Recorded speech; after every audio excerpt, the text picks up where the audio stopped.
Outra coisa importante que eu queria falar para vocês é que a gente está gravando. Estamos gravando, Gabi? Estamos.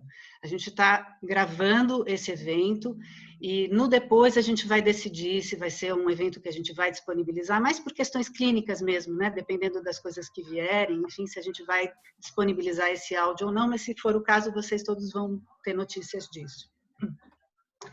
E antes da gente, então, iniciar essas falas das instituições, eu vou passar a palavra para a Isabel Moreira Ferreira, que coordena o trapézio junto comigo. Vai lá, Bel. Vamos lá. Para mim, já havia um bom tempo, o mundo estava em demasia. Por demais, rápido demais, barulhento demais. Esse trechinho é de uma prêmio Nobel e escritora Olga Tokarczuk. O mundo estava em demasia. Aí veio a pandemia e virou do avesso, sacudiu todos nós. A palavra pandemia é a junção do grego pan, que quer dizer todos, e demos, povo. Não é a primeira vez que a humanidade se vê diante do desafio de fazer frente a uma epidemia de proporções tão devastadoras junto a todos os povos, causando tantas mortes e chegando a tantos países em tão pouco tempo. O que primeiramente saltou aos olhos em relação à pandemia atual e que nos parece novo é a velocidade com que sentimos o impacto em nossas vidas nos mais variados lugares do mundo. Ninguém escapou ileso e teve tão pouco tempo para se adaptar diante das sucessivas mudanças em nossas vidas.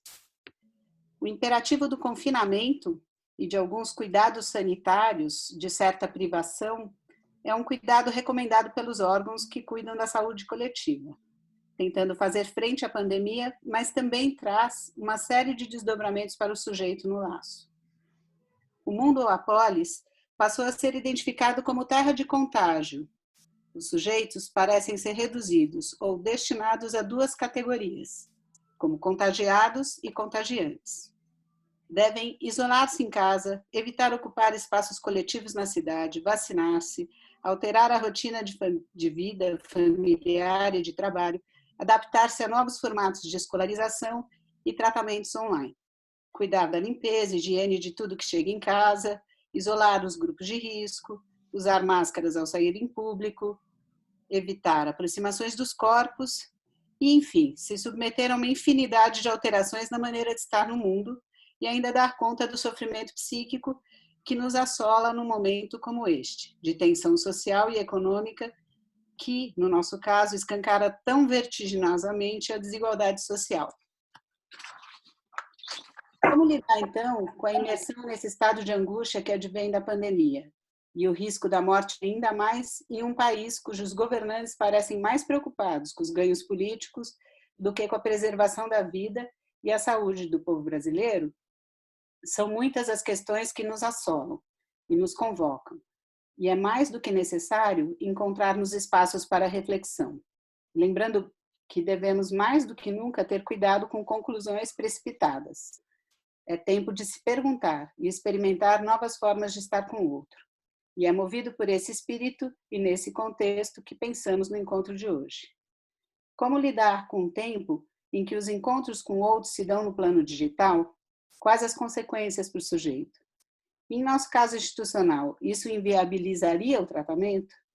Nos parece que não. Mas isso traz algumas particularidades que exigem novos manejos. Em meados de março, quando o Brasil começou a pensar no isolamento, um pouco antes da quarentena se efetivar aqui em São Paulo, a equipe do Trapézio passou a pensar na responsabilidade para com a continuidade dos tratamentos e a vida dos nossos pacientes, que cotidianamente usam transporte público por nossa cidade. Suspendemos o atendimento por uma semana para discutirmos e nos dedicarmos a pensar em alguma proposta para dar continuidade aos atendimentos. Em nossa experiência institucional, ao longo desses 25 anos, a clínica sempre nos fez trabalhar e repensar os dispositivos e reformulá-los quando necessário. E diante dessa pandemia não seria diferente. Era necessário garantir a continuidade, mas precisaríamos inventar uma maneira radicalmente nova, virtual. Algum de nós já tinha experiência com atendimentos online psicanalíticos, com pacientes que viajavam, enfim. Mas como seria atender as crianças e adolescentes em grupo virtualmente? E, em nosso caso, qual o formato de oferta possível? Como viabilizar qual plataforma? Porque muitas das crianças não possuem nem celular, né? Então, é o celular do adulto. E aí, o que isso implicaria?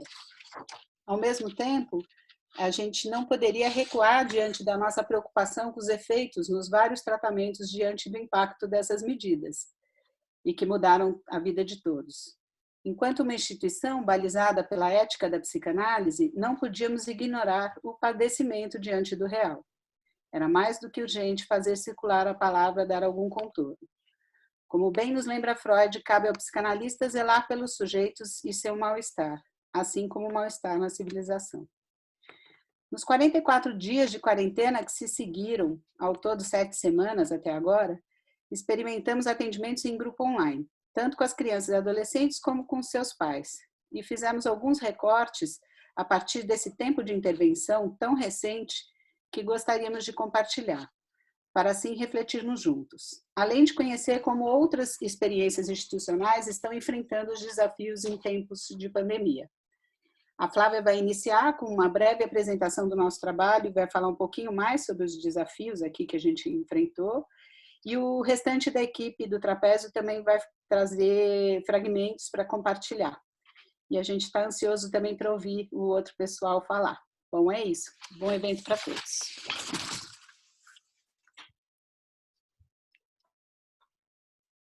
Vamos lá. Tirei meu som, não sei se vocês estão ouvindo um violão aí, mas já ter que conviver com esse som do violão, que meu marido tocando.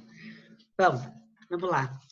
Para quem não conhece o trapézio, eu vou fazer aqui uma breve apresentação para que vocês possam entender um pouco, essa é a nossa ideia, de quais os desafios que se fazem para essa instituição, que eu acho que cada desenho institucional acaba produzindo questões diferentes, né? E demandam da gente inventar coisas diferentes também. O Trapézio é uma instituição que nasceu de uma inquietação lá atrás em relação a esse grande número de crianças embaraçadas com as suas aprendizagens, de professores embaraçados com o seu ofício de ensinar, também os familiares, né, na lida com seus filhos. E essa inquietação mobilizou lá um grupo de profissionais, desde o início um grupo interdisciplinar, que passou a estudar esse tema durante um ano. Passado esse tempo, a gente acabou construindo um olhar, uma certa posição, um recorte, uma forma de entrada nesse cenário, e que foi daí que nasceu o dispositivo institucional do Trapézio. Falando de uma forma bastante geral, a leitura que a gente construiu, né, e que a gente vem dando consistência ao longo desses anos, parte da ideia de que a escola, ao se deixar encantar por uma suposta verdade que está contida nesses discursos que invadiram o campo da educação, o discurso médico, o discurso psi, o discurso da neurociência, ela própria, a escola, se viu desprovida do seu saber. A invasão desses discursos no âmbito escolar e uma adesão apaixonada a eles desproveram a escola do seu saber fazer. E com isso, a criança que não aprende virou um assunto para o especialista. Ele não é bem um aluno, ele é um aluno incluído. E ele também foi privado, com isso, de uma coisa fundamental em qualquer aprendizagem. Os alunos ditos incluídos foram privados do benefício da dúvida, do erro, do titubeio. Se ele não sabe, é porque ele é disléxico, hiperativo, autista, tem transtorno opositor compulsivo, déficit de atenção, enfim. Os manuais diagnósticos roubaram dessas crianças a dúvida, para ali cimentar a certeza. A certeza de que ele não pode, de que ele não sabe, de que ele é desprovido das condições esperadas para as aprendizagens. Também as famílias sofreram esse efeito de despojamento do seu saber educar, do seu saber cuidar. Um saber sempre parcial, não todo, inventado no calor dos acontecimentos, mas inspirado pela história desejante de cada um. Tirando isso, o desejo, restam os automatismos. O dispositivo institucional do trapézio pretende, então, desestabilizar essas certezas que cristalizam a criança nesse lugar do sem, do desprovido, e permitir que ela seja lida, escutada nas suas particularidades e no seu estilo. Para isso, a gente desenhou um dispositivo que dirige intervenções para cada um desses personagens que estão ali na cena escolar. Os alunos, né, as crianças, os jovens, os seus pais ou responsáveis e para os seus professores. E é sobre esse tripé que o trabalho acontece. E todo esse desenho, essa montagem institucional, ela se ergueu sobre um campo de encontro da educação com a psicanálise, o que nos implica tanto com as questões que são concernentes à saúde mental, mas também à educação, mas também à política, já que somos uma instituição. A gente pode dizer, então, que o trapézio se sustenta sobre esse campo no qual se encontram os três impossíveis que o Freud falava, o educar, o governar e o psicanalizar. Mas, ao contrário do que pode parecer ao senso comum, isso não torna o nosso trabalho impossível, mas é justamente aquilo que faz desdobrar os nossos possíveis. A gente pode até afirmar que esse é o mesmo motor que nos move desde o princípio. É porque a gente não aposta num saber todo que a gente escolhe fazer se encontrar em nossa equipe saberes vindos de campos diversos, da educação, da psicanálise, da fonoaudiologia, da medicina. É por isso que desde o nosso primeiro ano a gente preza o estudo, a transmissão, e é por isso que a gente vem acolhendo em nossa instituição, desde sempre, pessoas vindas de fora no lugar de estagiários, supervisionando os alunos do nosso curso, e que a gente faz das nossas reuniões de equipe uma peça fundamental, que cumpre essencialmente o papel de fazer os nossos não saberes circularem, um lugar de compartilhar os nossos desafios e as nossas perguntas, e de aposta, de que é esse encontro com as diferenças e com os nossos limites que permite que a gente elabore respostas, como eu disse acima, sempre parciais, mas que dão uma direção e fazem o atendimento caminhar. No momento, no trapézio, a gente tem essa particularidade de estar atendendo 100% de crianças e jovens vindos de escolas da rede pública de ensino. E o que a gente tem observado é que, primeiro, uma grande diferença entre o que as escolas de ponta particulares puderam oferecer desde o princípio para os seus alunos e para a sua comunidade e o que as escolas públicas fizeram, né? E depois uma diferença muito grande entre o que cada uma dessas escolas conseguiu fazer. As escolas municipais, por exemplo, entraram em férias, as estaduais, cada uma foi fazendo de um jeito, enfim, um pouco atrapalhado, né? A gente teve notícia de uma escola que chegou a encaminhar, logo antes das escolas fecharem, uma lista de atividades para que os alunos fizessem em casa, que tinha coisas assim, reescrita de gêneros literários, fábulas, contas, leituras de revistas, jornais, livros, ilustração de histórias, mas acontece que muitas dessas crianças não têm esses materiais em casa. E a mãe que me falou dessa lista, ela estava muito preocupada porque ela não sabia o que era uma fábula e ela não sabia como ajudar o seu filho. Essa lista, na verdade, se parecia muito mais com um acervo de atividade de um professor do ensino fundamental do que uma atividade preparada para que os alunos pudessem fazer com autonomia, sozinhos, talvez com alguma ajuda em casa, né? No momento que a gente abrir a conversa com todo mundo, a gente vai ter a oportunidade de contar para vocês de uma série de pequenos desafios que vem acontecendo nas oficinas do grupo de pais, nas referências, enfim, de uma forma geral, né? Mas aqui eu queria destacar um aspecto que nos parece que no trapézio, no caso da gente, se revelou talvez o mais importante nesse momento de seguir ofertando o nosso trabalho dessa forma, online. Mais do que seguir os projetos que estavam acontecendo, mais do que a gente seguir atento às crianças, aos encontros deles, que é o que a gente faz nas nossas oficinas, as oficinas online parecem ter cumprido fazer frente a esse sem nada ao qual eles foram lançados. As oficinas do dispositivo, elas têm um semblante escolar, o que significa dizer que a gente tem traços em comum com uma sala de aula que nos assemelham, mas, por mais que a gente possa parecer, a gente é outra coisa. Que traços são esses? O trabalho acontece numa situação de pequenos grupos, então numa situação de laço, no encontro com o seu semelhante, intermediado por um adulto, nessa posição assimétrica com a criança, no encontro com objeto de conhecimento. E é dentro desse contexto a gente convida a realização de uma produção. São traços comuns também as atividades que são propostas, a escrita, a leitura, a pesquisa, o encontro com a arte e com a cultura. Mas, apesar de tudo isso, como eu disse, as oficinas são outra coisa. Ali não se trata de uma cena escolar, embora aconteçam muitas aprendizagens. O que acontece nas oficinas se acomoda melhor naquilo que concerne a educação e não a pedagogia. A educação como aquela que é responsável pela transmissão do nosso legado cultural, com o objetivo de oferecer aos mais novos um lugar no mundo. Ocorre nas oficinas, para além disso, algo que a gente pode chamar de um gesto de cuidado, que é próprio ao campo do tratar, da clínica. Estamos muito atentos a como cada um responde às exigências dos projetos, das demandas do grupo, das diferenças, dos encontros e dos desencontros que acontecem ali. Isso exige dos coordenadores uma sintonia fina com esse acontecimento, né?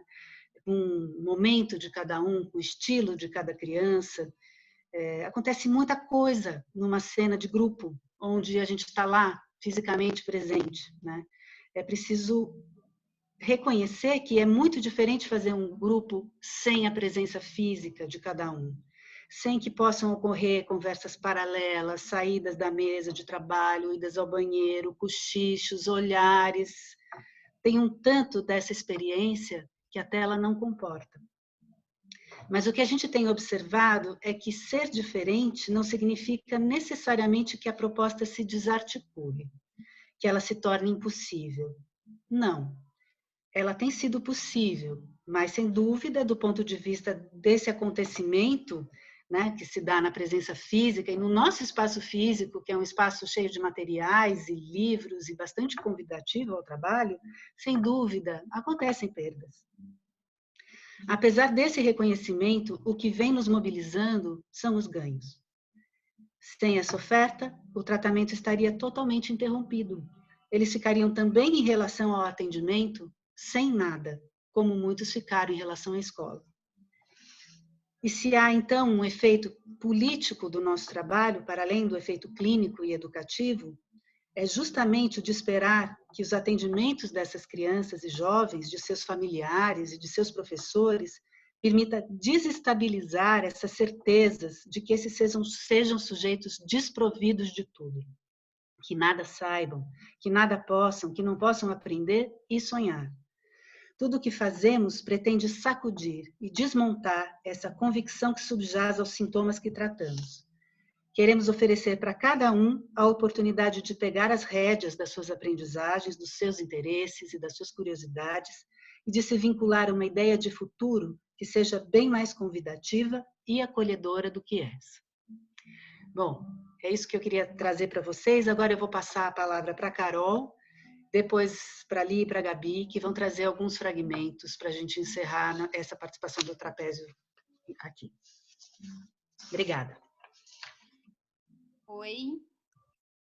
Bom, meu nome é Carol, eu sou fonoaudióloga e sou da equipe do Trapézio, e lá eu coordeno o grupo de escrita. E, bom, a maior parte das crianças e jovens atendidos pelo Trapézio, eles chegam com alguma queixa relativa a dificuldades na leitura e na escrita.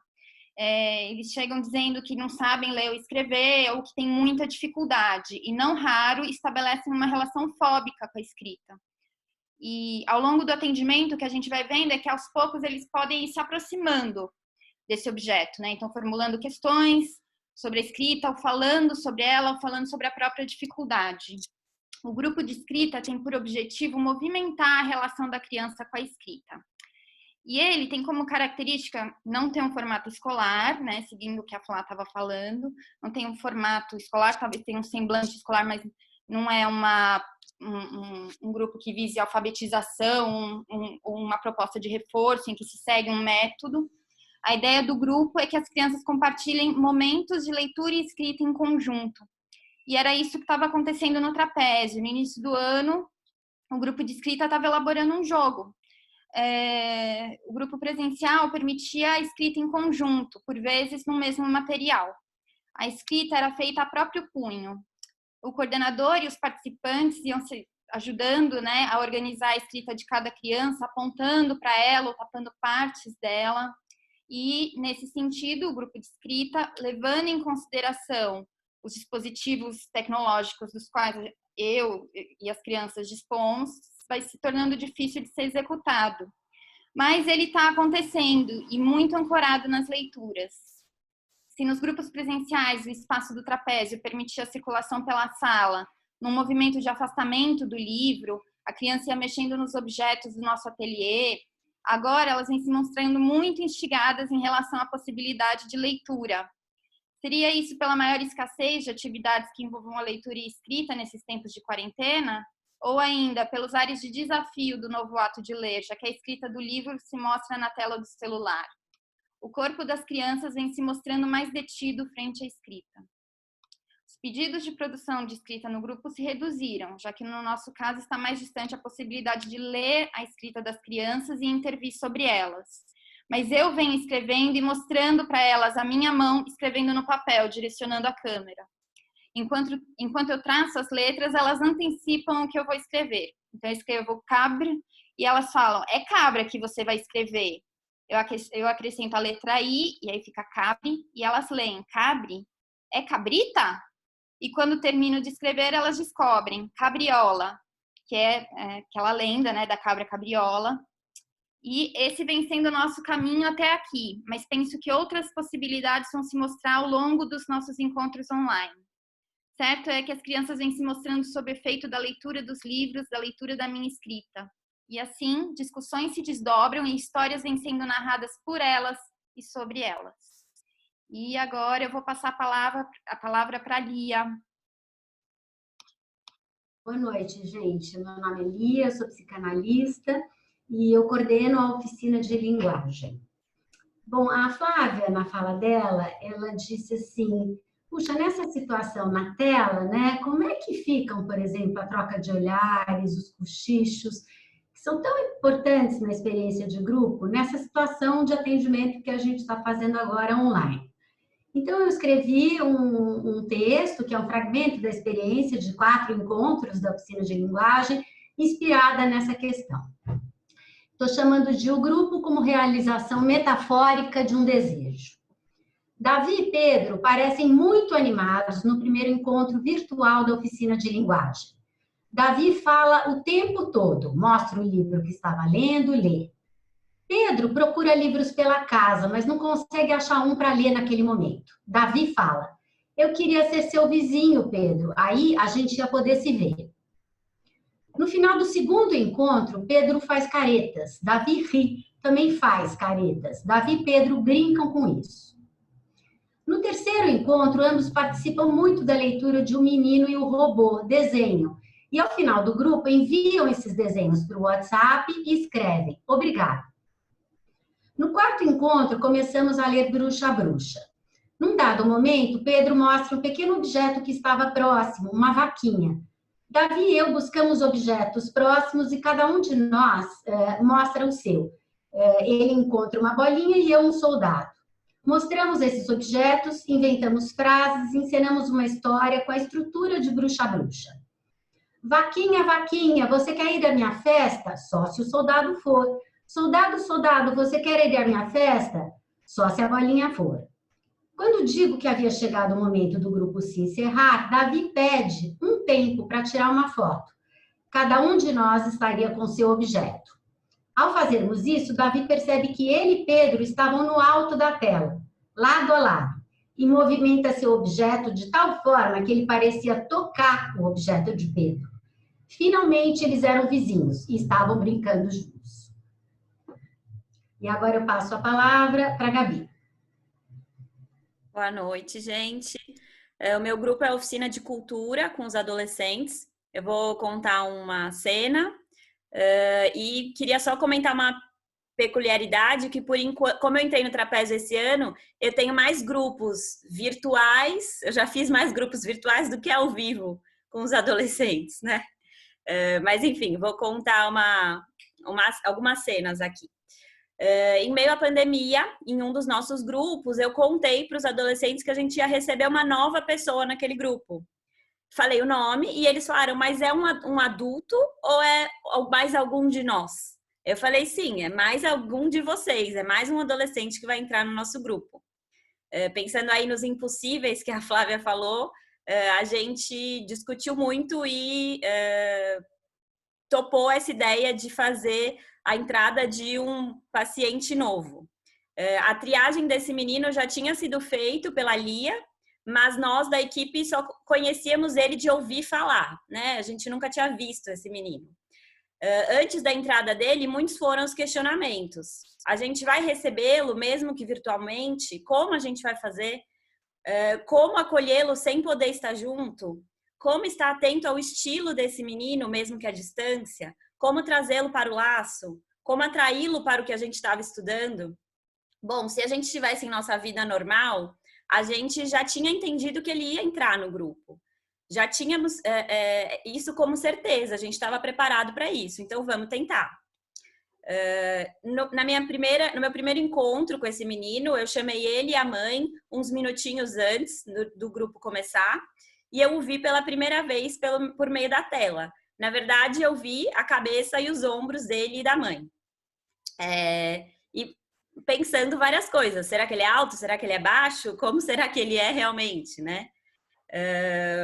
Ele não falava muito, eu ia perguntando, ele ia respondendo e assim foi. E a mãe dele falou, é isso, eu deixo ele aqui? Eu posso sair? Falei, é isso mesmo, pode deixar ele aqui com a gente. Começamos o grupo, e aí eu vou passar por uma cena do nosso segundo grupo com esse menino. Foi uma cena que me chamou muita atenção. Foi logo após o feriado e eu perguntei para eles o que eles tinham feito no feriado. E aí esse menino contou que ele adora desenhar e que ele fez um desenho. E aí eu pedi para ele mostrar, ele quis mostrar um desenho, enfim, ele falou muito de um desenho, ele foi mostrar pra gente. E eram várias folhas sulfites grudadas, de modo que fazia um cartaz muito grande, e ele tinha desenhado uma floresta de dinossauro. A gente gostou muito desse desenho. Nesse mesmo dia, a gente fez um tour virtual pelo Louvre, pelo Museu do Louvre. E a gente estava vendo coisas do Egito Antigo. E em um desses momentos, a gente viu uma pintura feita numa tumba, com vários símbolos, desenhos, enfim. E aí eu perguntei para o grupo o que era aquilo. E nesse momento, esse menino diz, é que eles escreviam com desenhos e não com letras. E assim como esse menino, que ainda caminha no percurso da alfabetização, os egípcios encontraram uma boa forma de se expressar, pelos símbolos, pelos desenhos. E aí, essa foi a entrada desse nosso novo participante no grupo. Assim, a gente finaliza a fala do trapézio.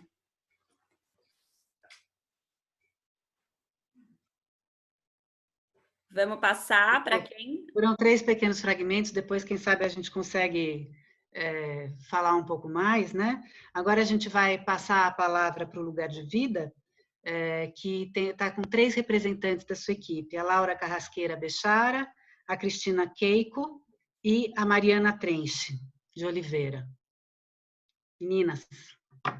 Oi, boa noite, gente. Eu sou a Laura, vou começar fazendo aqui a fala do Lugar de Vida, representando todo mundo da equipe, né? A gente teve que fazer aí, escolher 3 pessoas, mas acho que é um texto que também todo mundo passou por ele e contribuiu.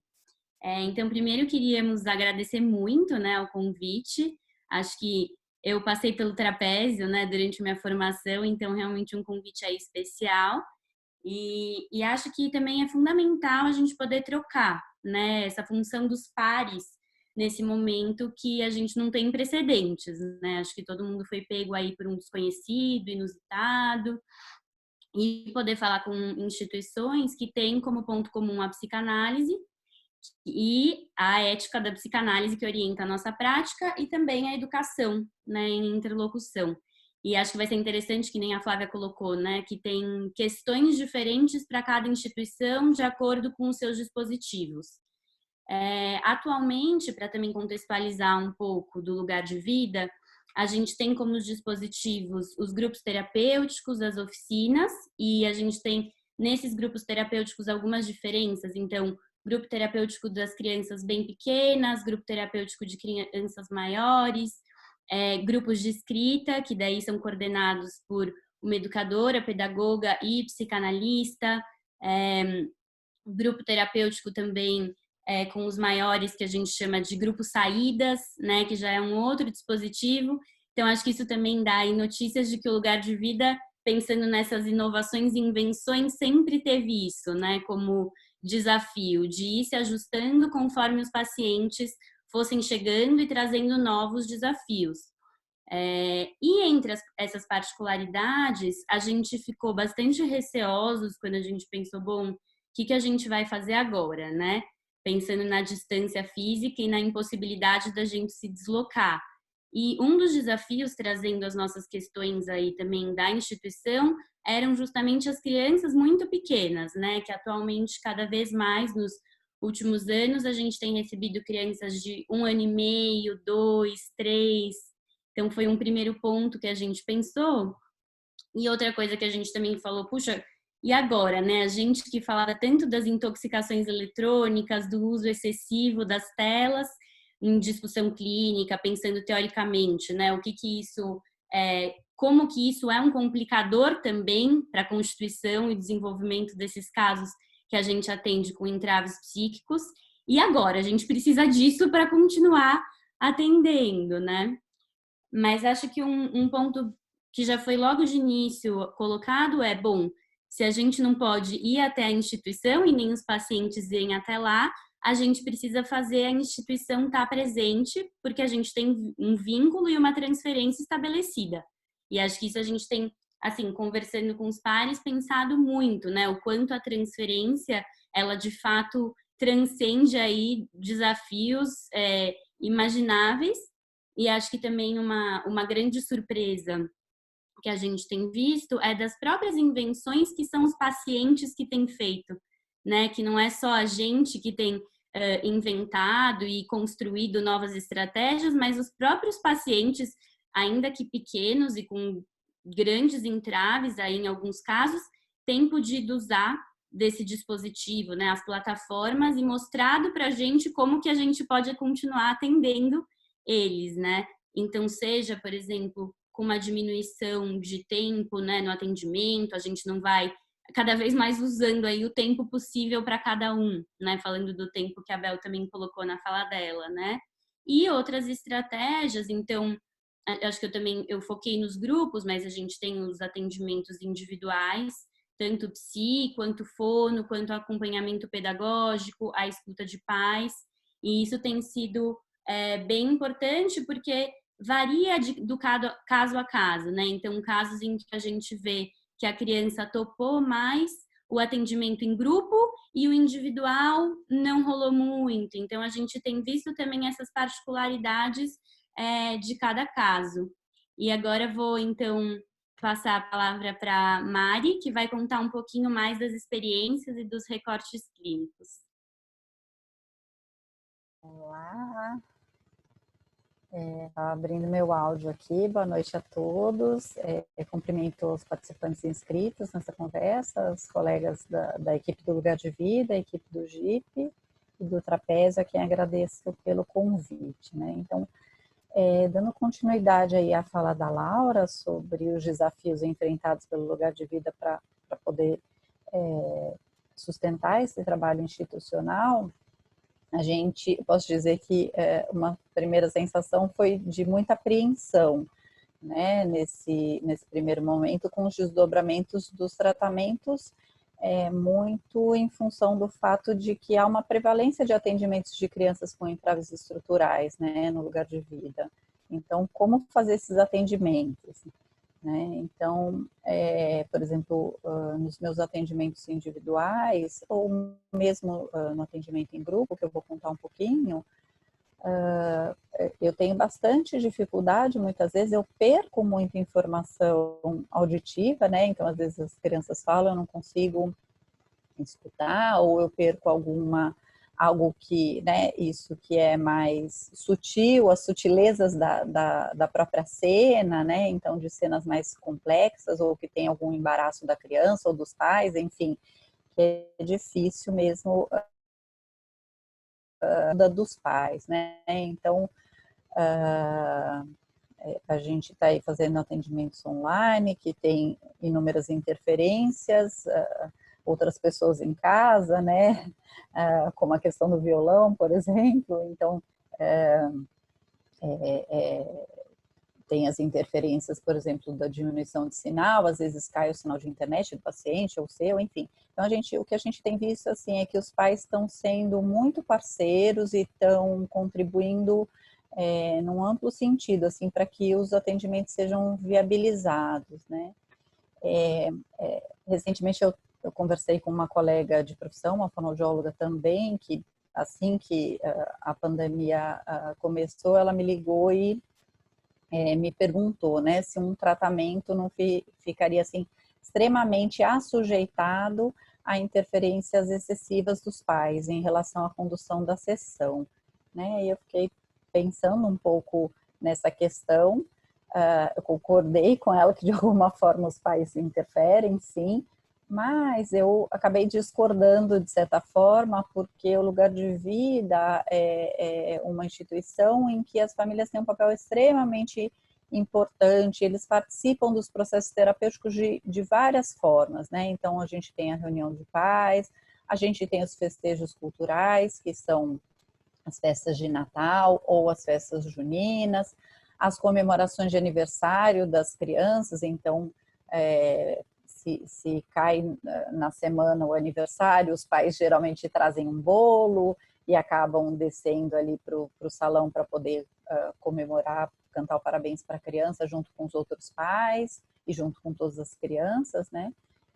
E no caso de crianças pequenas, a gente tem um trabalho muito importante aí com os atendimentos conjuntos, né? Então, de fato, a gente tem algo aí que está muito bem consolidado do ponto de vista da relação com os pais, o que facilita bastante o nosso trabalho, né? Nesse momento em que a gente está altamente dependente de que os pais conectem os filhos, acompanhem, ajudem, filmem os filhos muitas vezes, né? E então é isso, a gente é muito importante para a gente esse modo como os pais se endereçam aos filhos e como os filhos se endereçam ou não aos pais, né? E essa relação dialógica, muitas vezes, entre pais e crianças, que a gente vai, inclusive, trabalhar, fazer intervenções, enfim. Então, de alguma forma, todos os atendimentos online têm cada vez mais contado aí com a participação dos pais, né? Que ajudam tanto para a gente ter uma boa conexão, como também, muitas vezes, para a gente poder, ajuda a gente a escutar o que as crianças disseram a partir do que a gente disse, né? Muitas vezes. Então, às vezes os pais dizem, ele disse tal coisa, ele fez tal coisa a partir do que você falou. Então, essa participação é indispensável, né? Como a Laura falou, o delineamento do formato de cada atendimento online tem sido pensado como é mesmo no lugar de vida, a partir do projeto terapêutico de cada criança e da sua família. Então, a gente leva isso em consideração para poder pensar como é que a gente propõe esse atendimento, de que forma, né? A Laura já contou aí que tem várias formas da gente fazer esse atendimento online. Então, a primeira coisa que a gente fez inicialmente foi acolher essas famílias, né, e as crianças e propor um atendimento individual mesmo para as crianças que estavam aí em grupo, né? E depois, a tentativa, depois de umas 2 semanas aí de atendimento online, a gente conseguiu combinar a articulação de alguns grupos terapêuticos, o retorno de alguns grupos terapêuticos, né? Então, vou contar um pouquinho para vocês a experiência do grupo terapêutico heterogêneo de crianças pequenas, que tem em torno de 3 a 4 anos, que a gente chama de grupo terapêutico de linguagem, da qual eu sou coordenadora, junto com uma estagiária em fonoaudiologia. Esse grupo funciona mais ou menos há 1 ano e 4 meses, né? E todas as crianças têm questões importantes aí no processo de aquisição de linguagem. E questões em relação à subjetivação, à edificação subjetiva bastante importantes, né? Essas crianças, então, além delas falarem pouco, algumas já fazem uma série de nomeações, mas são aquelas crianças que nomeiam sem endereçar ao outro, outras crianças não falam, outras produzem jargões, enfim, elas se interessam individualmente muito pouco pelas outras. Então, o interesse dessas crianças sempre foi muito mais pelos brinquedos, e a partir dos brinquedos é que elas podiam, de alguma forma, se aproximar, disputando brinquedos, brigando ali, e muitas vezes, claro, pedindo a intervenção de um adulto, né, do coordenador, pedindo de que forma, olhando para o adulto, como quem diz, me salva aqui porque um amigo pegou o meu brinquedo, né? Não dizendo verbalmente, mas olhando e pedindo uma ajuda com o olhar, né? Então, são 5 crianças agora que esse grupo tem. Uma das crianças acabou de entrar, acho que parecido com o caso que a colega falou agora, a Gabi. E uma das crianças, só um pouquinho, a mãe ficou incomunicável, estava com o celular quebrado, os pais são separados, aí a gente esperou esse menino estar na casa do pai, onde tem um computador, para poder fazer o grupo. Outros pais toparam de cara fazer um atendimento individual, e depois com o grupo foi tudo ok, e uma família não concordou em fazer um atendimento individual, que só remarcar uma conversa que a gente já tinha combinado em função que a gente já tinha combinado de fazer para falar de questões mais propriamente da clínica de linguagem, né? Que estava marcada para ser presencialmente, e a gente acabou não conseguindo fazer em função da pandemia. E mais uma outra criança que faz atendimento individual, não voltou para o atendimento individual, porque a mãe disse, bom, meu filho tem 3 anos, ele não vai ficar no computador, né? Então ela acabou também nem experimentando, mas já antecipou que não ia dar certo, né?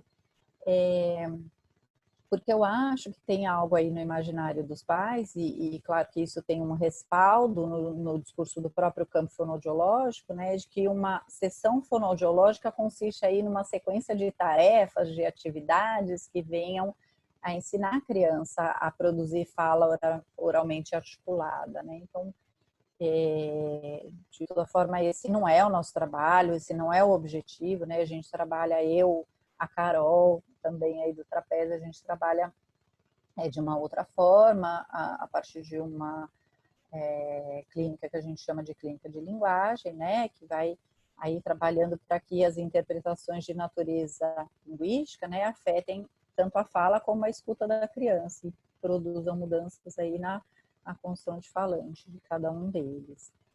Então, acho que uma das coisas que também, pensando aí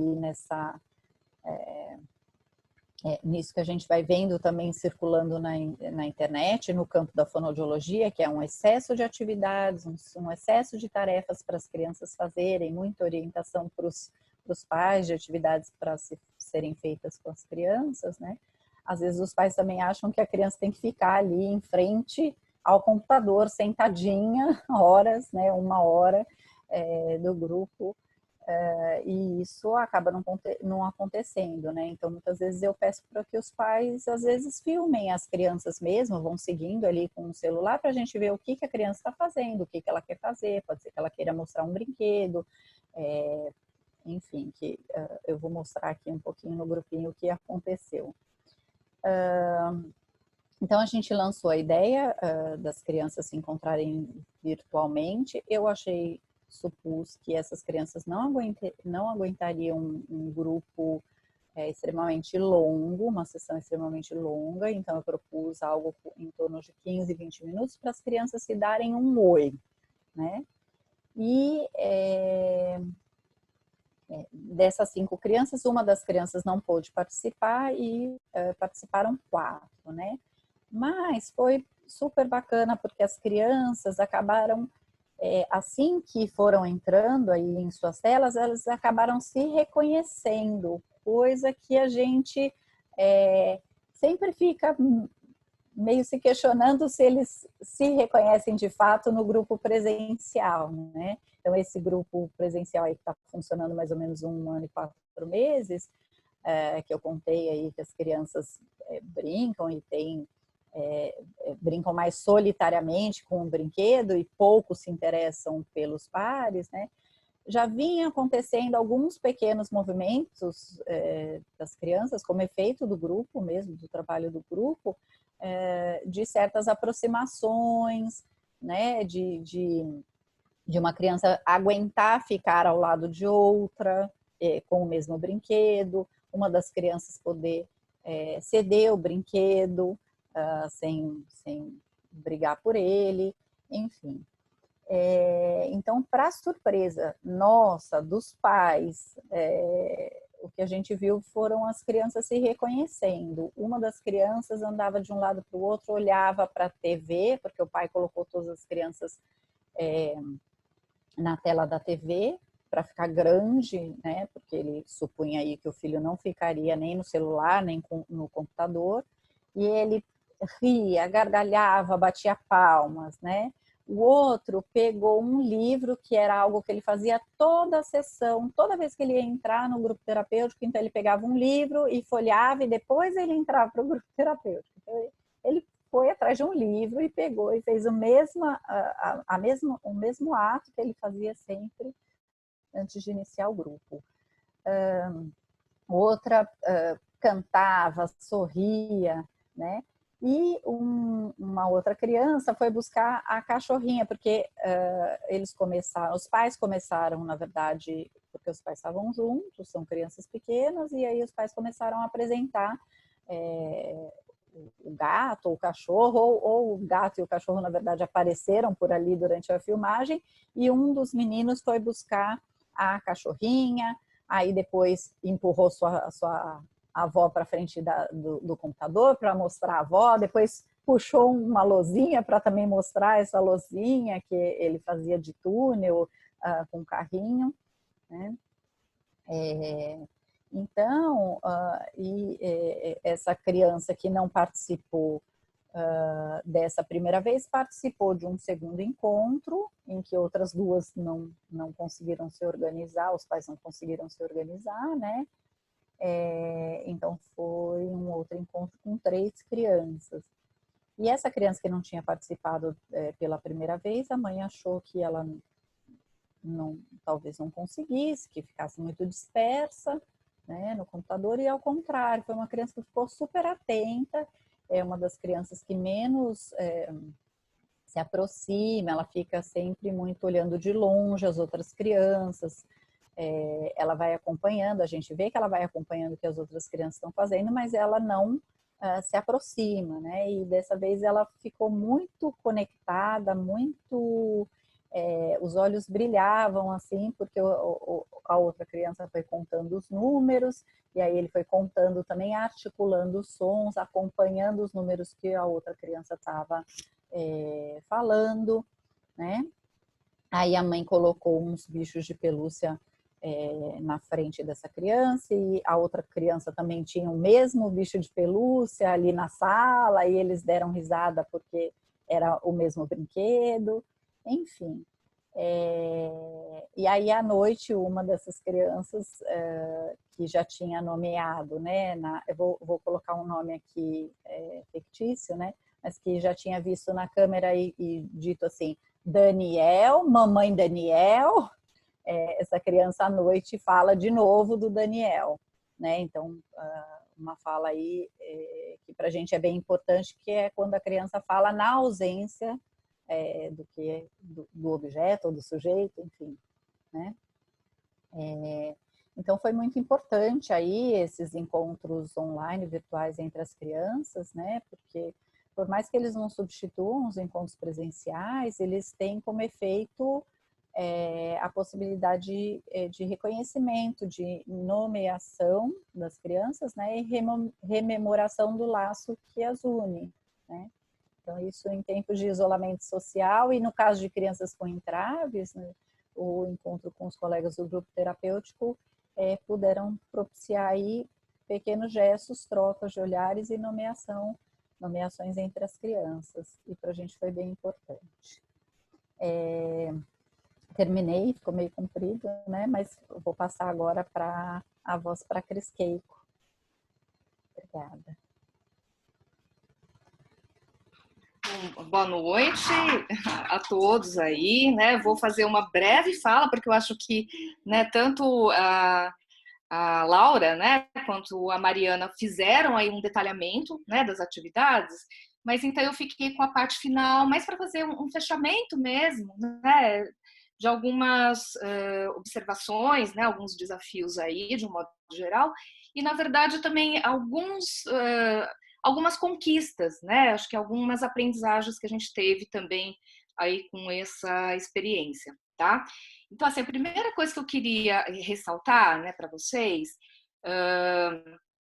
é que a primeira coisa que me veio, né, bom, até dizer também para as pessoas que não conhecem, né, tão bem o lugar de vida, a gente tem entre essas instituições, né, um fio comum, né, que é o princípio, vamos dizer assim, de subjetivação dessas crianças, desses jovens, né, a psicanálise como uma referência teórica para muitos, né, de nós, aí dos profissionais, mas o lugar de vida tem esse diferencial que é uma instituição que ela é fundamentalmente terapêutica, né? Então ela trabalha com o princípio da educação terapêutica e por isso todas as práticas também educacionais, né?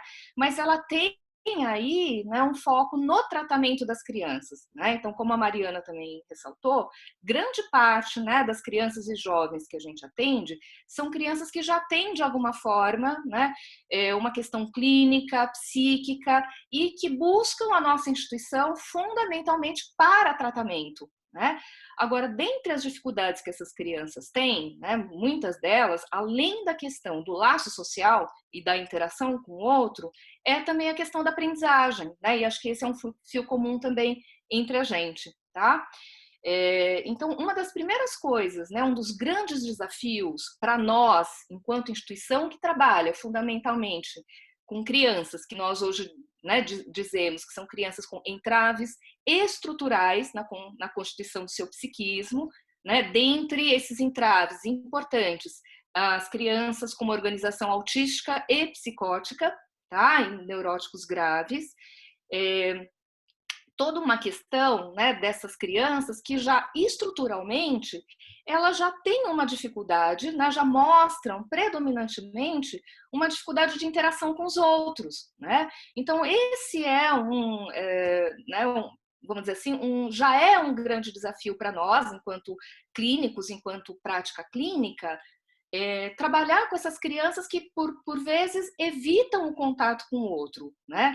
E é um modo defensivo de estar, né, com o outro, com as atividades, estar no mundo, e, de alguma forma, já tem essa posição defensiva de afastamento e de isolamento em relação aos outros. Então, nessa condição que eu me peguei, né, pensando, quando a quarentena entrou, né, que é, puxa vida, né? A gente já trabalha com crianças que estruturalmente, né, já tem uma condição, né, de afastamento do outro, né, cuja dificuldade, né, a dificuldade da grande maioria delas é a inserção social, né? Puxa vida, então é como se fosse um duplo desafio para nós nesse momento, como se já não bastasse a clínica, né, a prática clínica com esses entraves que as crianças já apresentam, e ainda mais essa, né, outra situação onde, de fato, né, o afastamento, lá, o isolamento se impôs para todos nós. Tá? Então, esse foi o primeiro impacto né, que me causou essa situação e que eu fui compartilhando também com a equipe nas nossas reuniões clínicas, tá?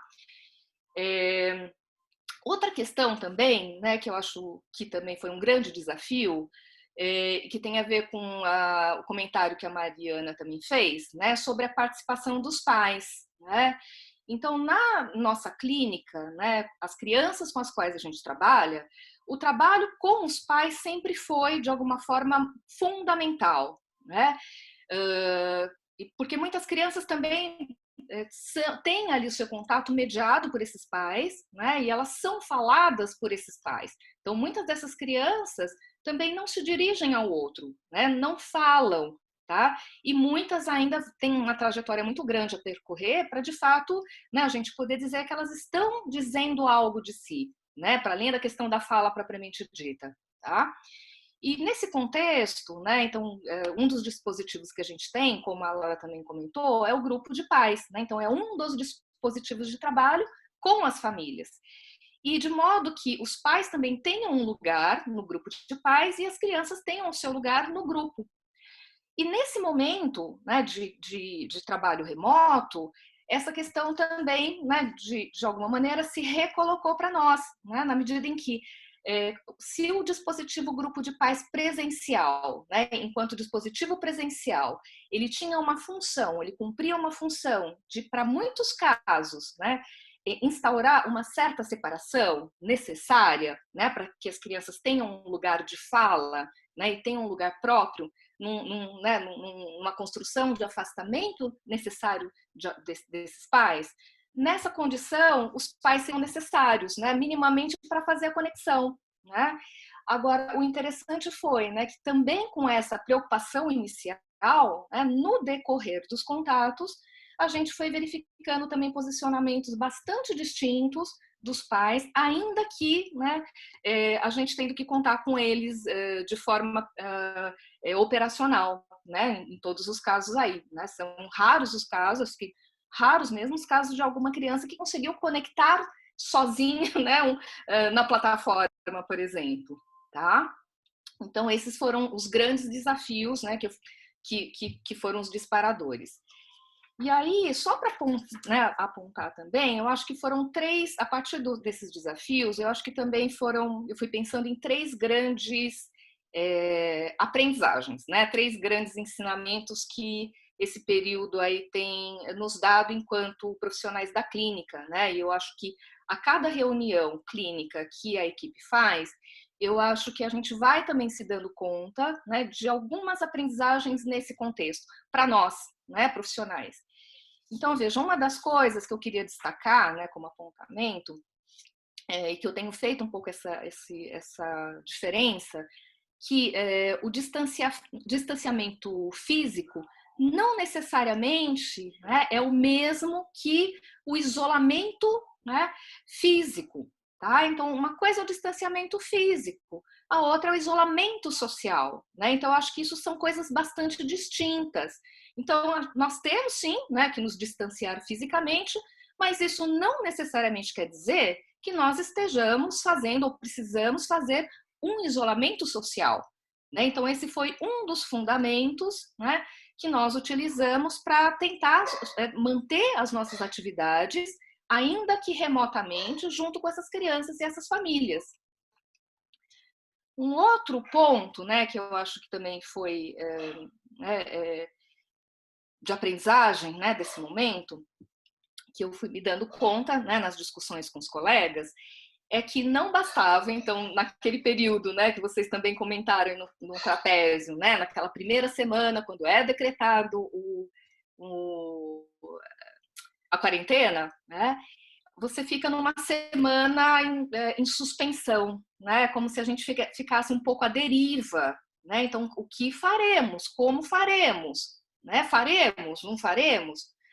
Eu acho que a partir desse momento em que a gente também vai discutindo entre a gente, né, e vai se aventurando também, eu acho, né, em tentar, tá, para além das preocupações, foi de fato a gente constatar que não bastava a gente transpor, né, o que era o grupo presencial para o grupo virtual, né, que não bastava, né, a gente fazer essa lógica, né? Bom, tem um grupo tal, grupo dos pequenos, grupo da escrita, grupo de pais, o grupo X, né?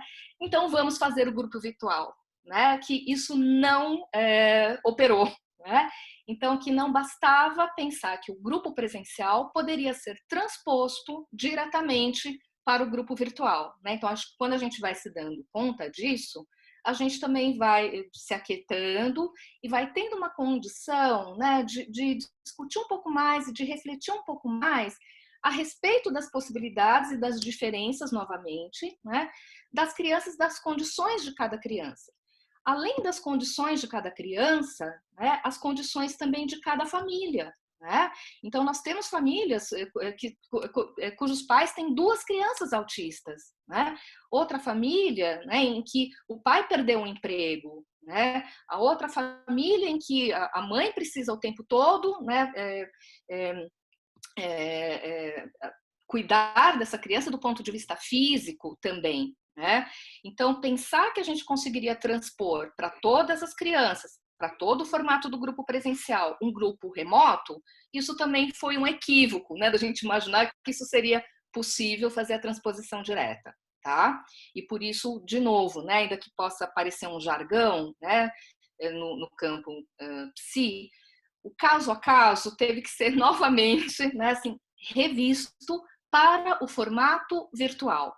Né?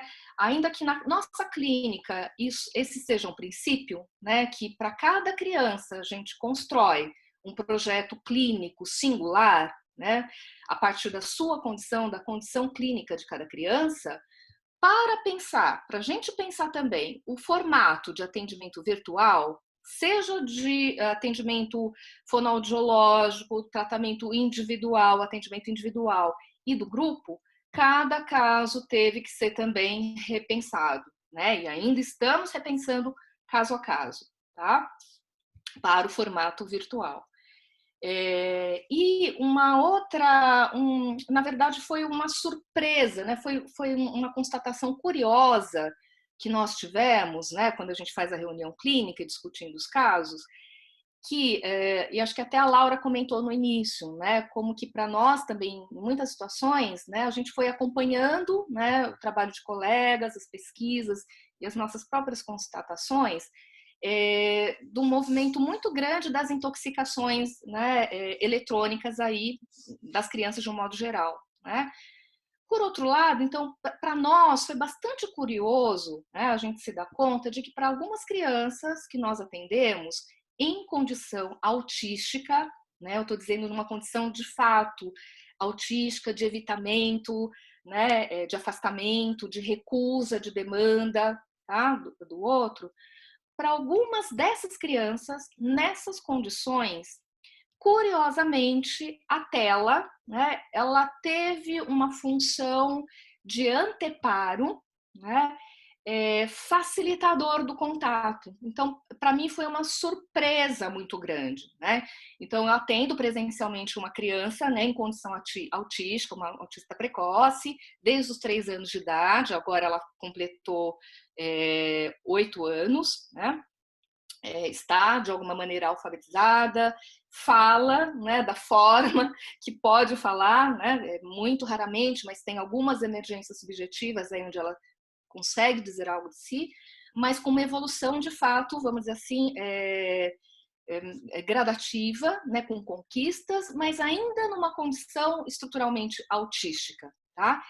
E foi muito interessante que essa criança, né, para minha surpresa, na condição de tela, né, e aí eu me dando conta que a tela servia como certo anteparo, ou como ela me via, não necessariamente como um outro da relação, vamos dizer assim, eu até fiquei na dúvida se ela de fato me reconheceu como outro, ou se ela me via na tela como um outro personagem, né, que ela ama os personagens da Disney.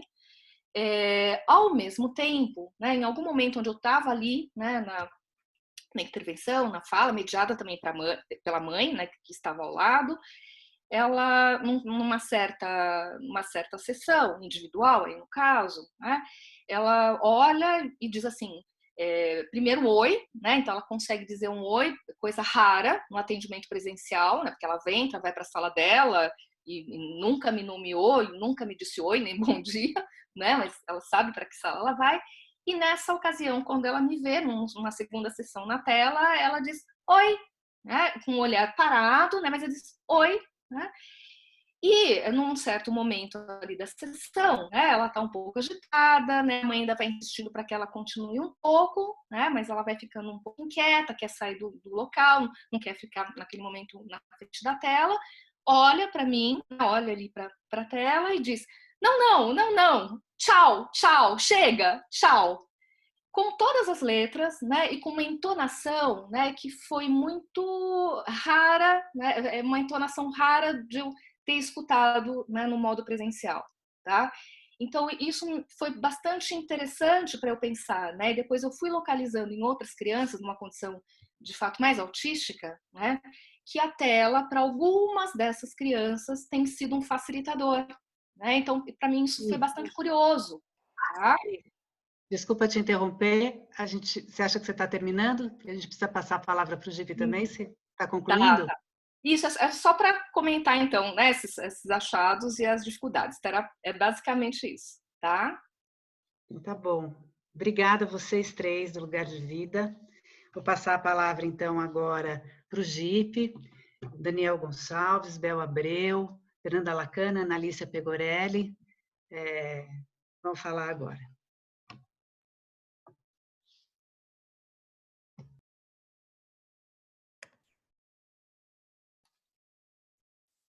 Olá, gente, boa noite. Estão me ouvindo? Tá. Então, dizer, né, aqui, né, Daniel, Bel, Ana e Fernanda, tá aqui com a gente a outra psicóloga do grupo, né, a Marina Elizabetsky. Também queria mandar um abraço, né, para o João e para o Gabriel, que compõem a nossa equipe aqui, né. Agradecer, né, o convite aí do Trapézio. Nós somos a instituição mais novinha aí entre as três de hoje, né? Então, para a gente é bacana estar aí com vocês esse espaço, né? A gente vai fazer uma fala curta aí, né? Tentando levantar alguns pontos disparadores disso que a gente tem colhido nesses primeiros 40 dias aí de trabalho desse jeito tão bizarro que a gente está tendo, né? E tão esquisito. O GIP, assim, só para localizar brevemente mesmo, é uma instituição, né, de tratamento que atende adolescentes e jovens adultos autistas e psicóticos, né? A gente funciona 3 vezes por semana, com grupos de 2 horas e meia, sendo que varia o número de pacientes, tem dias que tem 6, tem dias que tem 4, né? E eu acho que talvez as 2 grandes marcas do GIP aí do funcionamento, só para quem não conhece ter uma noção, é que a gente não tem uma tarefa definida por grupo, então os jovens vão para lá e aí a cada dia a gente tenta perseguir, né, os interesses muito particulares de cada um, né, e desdobrando isso a cada dia, né. Então tem essa cara um pouco caótica às vezes de funcionamento, né? E que muitas coisas vão acontecendo no mesmo dia, né? Então não tem uma tarefa organizadora. Hoje é o dia de cozinhar, hoje é o dia de... E uma outra marca muito forte do GIP tem a ver com a circulação pela cidade, né? Todos os dias que tem um grupo, então o GIP tem uma sede, mas algum jovem quer fazer alguma circulação, seja sair para comprar uma coisa no supermercado, seja para ir tomar um sorvete, seja para dar uma volta, né? Então estar pela cidade com eles é uma parte bem importante aí, né? Do trabalho do GIP. O que de saída já coloca uma questão nesse nosso momento de confinamento, né? Porque se isso já fica impedido, como é que a gente vai fazer AT pelo Zoom, né? É a primeira questão. Assim. Eu acho que pensando no título, né, que elas deram, né, como a gente sustenta um trabalho institucional, ainda mais com a cara do GIP aí, que tem muito a ver com circulação e com fazer, né, pelo Zoom ou pelo WhatsApp, né? Eu acho que de saída a gente não teve dúvida, né? Acho que como o Trapézio e o Lugar de Vida que tinha algo que continuar, né? Alguma tentativa. Acho que estou falando das nossas intenções. A nossa primeira essa grupalidade para eles, assim, sabe? né? Numa aposta de antemão que isso era importante, né? São caras que vão ficando muito sem lugar, né? Esse fim aí da idade escolar do ensino médio e a não inserção no mercado de trabalho desses pacientes mais graves, né, faz com que eles fiquem muito sem lugar. Então, o GIP, que não se pretende de forma alguma ser uma instituição fechada, né, a gente está tentando fazer com locais da cidade, mas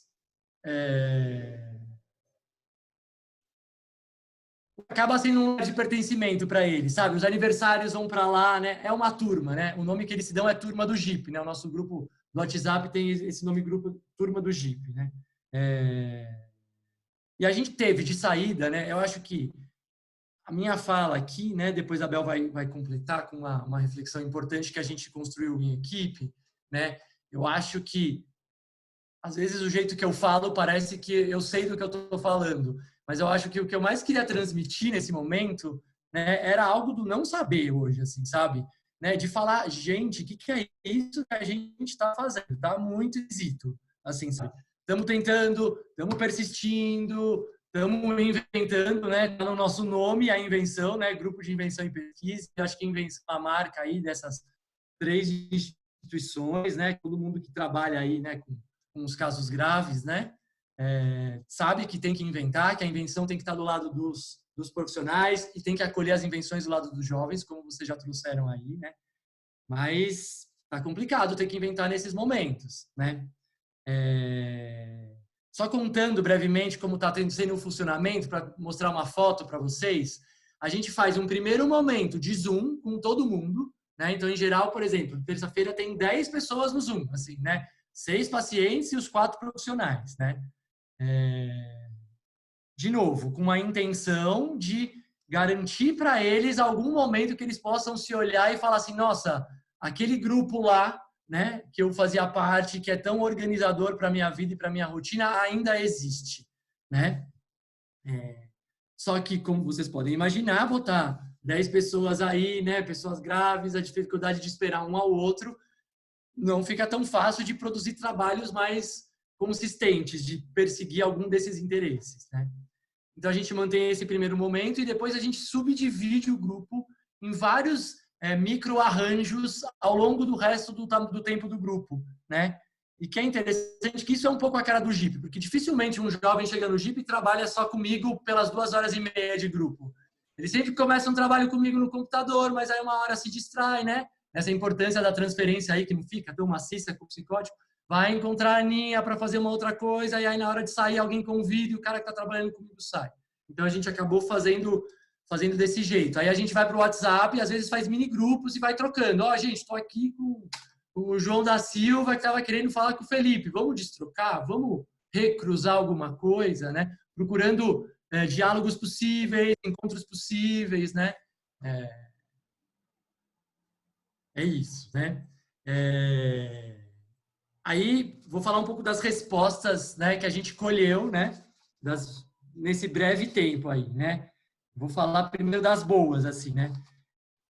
Alguns deles, talvez os mais organizados, uma busca pelo grupo, porque a gente não sabia se esses caras eles iam se distrair, se eles iam achar demais, né? Mas uma busca pelo grupo, né? Uma perguntação, quando vai ter, quem que vai chamar no Zoom? Tem uma moça que pergunta, Daniel Gonçalves, ela manda no WhatsApp, quem vai chamar no Zoom hoje? Quem são os participantes, né? Então aí essa é uma que a gente está percebendo que está tendo uma função muito grande de sustentação de algo, né? Teve outro incrível, né? Um rapaz, já não é mais um garoto, um rapaz numa posição mais autista, que sempre teve muita dificuldade de participar do WhatsApp, por muitos anos, nunca gostou da grupalidade, né? Ele virou um penetra, né? Porque ele participa do grupo de quarta e quinta, né? Só que aí, nesse momento, terça-feira a gente mandou o link, né? Uma terça-feira a gente mandou um link no WhatsApp, né? No grupo geral, e aí ele entrou, né? Então, esse cara que muitas vezes negava o grupo, entrou de penetra. Né? Algo de uma alegria e de uma felicidade também para esses jovens aparecendo. Tiveram 2 aniversários já, né? Coletivos com a família, então com jovens, 3 na verdade, né? Esqueci de um. Com jovens do GIP e a família. E a gente assim, gente, será que isso vai ser enlouquecedor para o psicótico? Não, né? E, na verdade, a gente tem colhido que eles têm curtido, assim, sabe? Tem aparecido uma alegria em alguns deles, assim, né? Algumas respostas interessantes, né? 2 jovens que estavam no momento mais agitado da sua existência por conta do encontro com o social. Então, essa internação forçada que o corona promoveu gerou uma melhora em 2 casos clara, assim, sabe? Então, muito interessante de perceber, assim, né? Putz, quanto de gente ia popular? Porque, e aí é muito diferente. Se a gente tivesse dito para esses, vocês não podem mais circular, não ia ter o mesmo efeito. Como é algo muito, que estão todos sujeitados, está permitindo para 2 dos jovens, por exemplo, trabalhar melhor do que eles estavam trabalhando antes, nessa linha de algo que se apazigua aí, né? No não contato, né? E aí algumas percepções, algumas respostas disso que eu estou chamando bem ruins, assim, né? Algumas agitações com essas muitas telas, né? Então, uma garotinha aí que... Garotinha, nem tanto mais garotinha, né, meninas? Né? Uma moça aí de 16 anos, que a primeira vez que entra e vê as várias caras, começa a chorar e acha muito estranho, fala de um medo, né? E que a gente vai entendendo, né, que quando você está trabalhando com esses jovens, né, a invasão do outro, do olhar do outro, é uma questão que se coloca muito presente, né? E a gente sabe bem disso quando você está 1 a 1. E aí isso apareceu muito para ela, então a gente teve que dosar muito, né? Que ela fique menos nesse grupo, né? Ou a gente foi percebendo que estava demais, né? A nossa oferta de bom grado, né? Nossa, vamos oferecer muitos espaços, acabou para essa moça sendo demais, né? E aí a gente foi descobrir que outros profissionais da equipe estavam ligando para ela todo dia, então estava tendo uma avalanche de contatos para essa moça que não estava legal, né? E ela denuncia muito a gente, né? Quando eu entro em contato com ela no WhatsApp, ela sai pela casa falando: mãe, olha, o Daniel tá ligando de novo, não sei o quê, reclamando de mim, né? Aí eu tenho que, opa, peraí, isso que eu tô achando que é legal, talvez não esteja tão legal assim, né? Uma dificuldade mais concreta de estar num grupo, né? E trabalhando com um jovem, de repente se dá conta de que tinha um familiar do lado, quando responde uma coisa, né? E aí eu me senti super, né, preocupado, perseguido. Nossa, ela ouviu uma intervenção, não ouviu, né?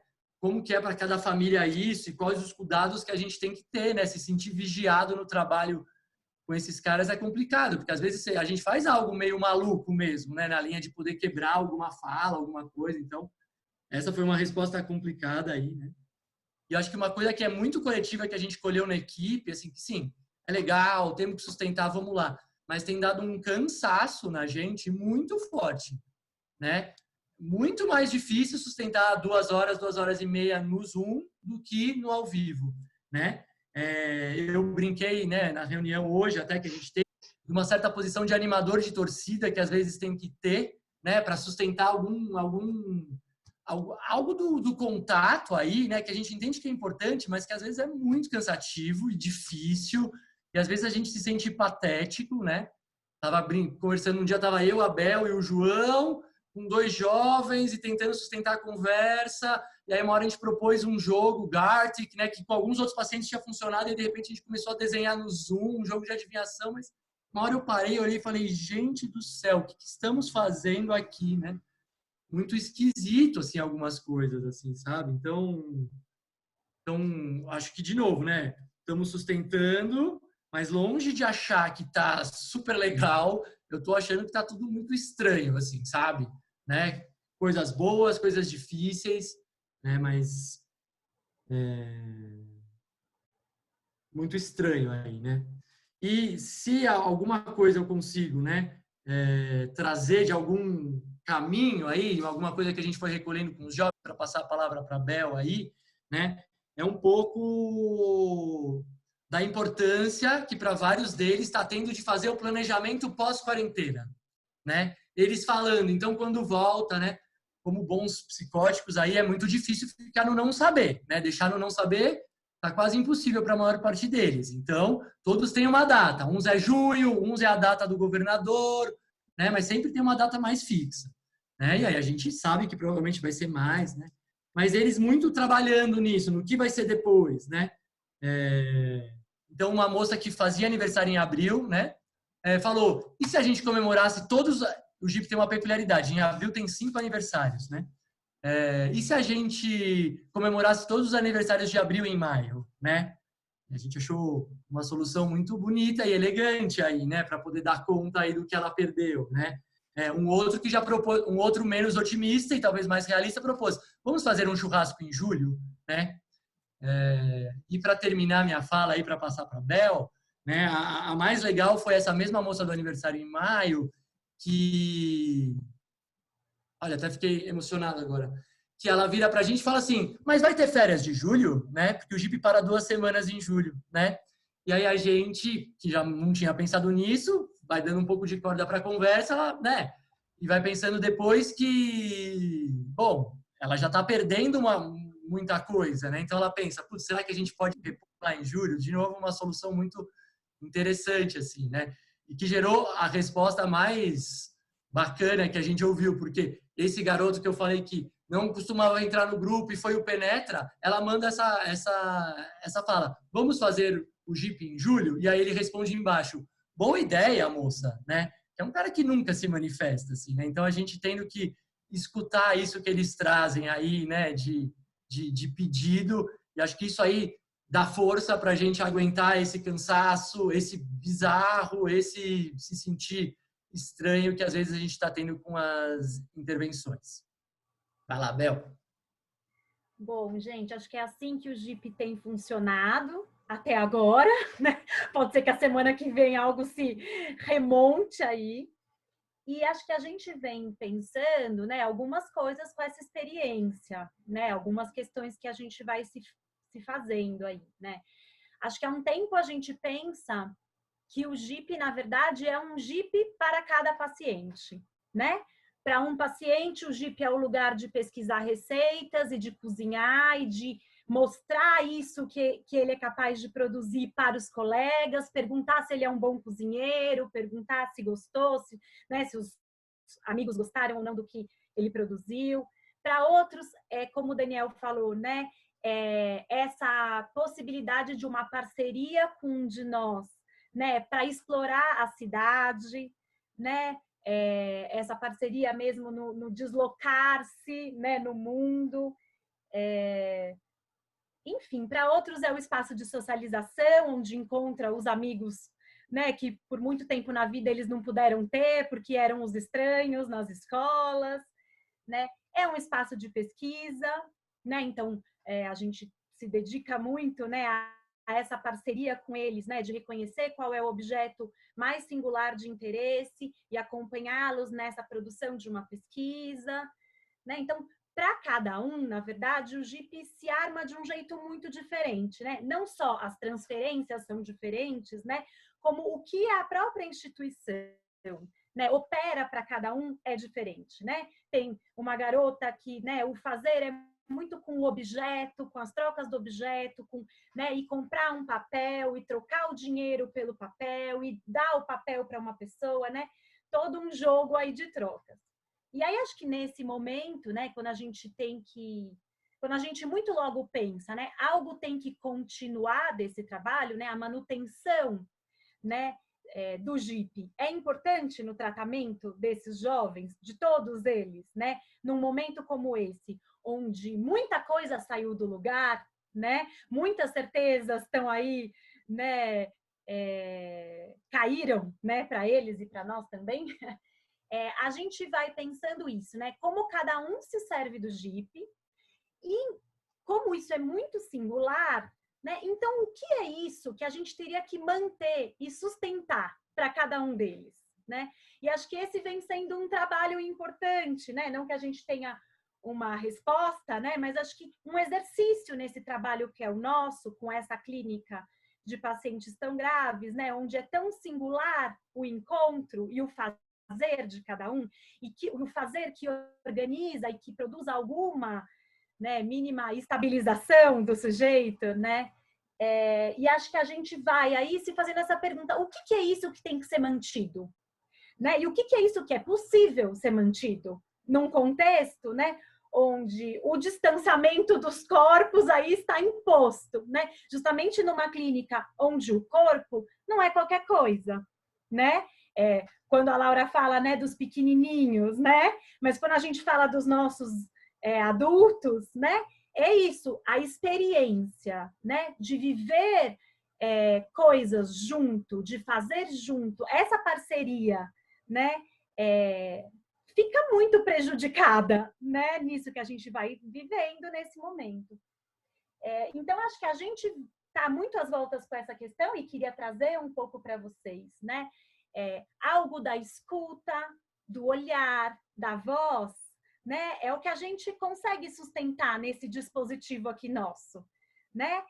Com todas as peculiaridades, né? A gente acompanha um paciente para quem o olhar é um objeto muito privilegiado, muitas vezes ficar assim, né? Meio deitado perto da tela, assistindo o que está acontecendo no grupo e que isso vai tendo uma função para ele, né?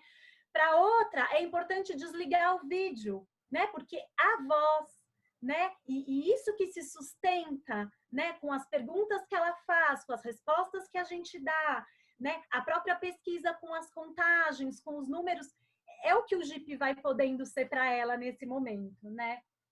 E acho que aí a gente vai se perguntando aqui do nosso lado sobre isso que é a presença, né? O que é isso que a gente fala tanto, né? Da presença do analista, no nosso caso, a presença do interventor, mas ainda assim a gente está...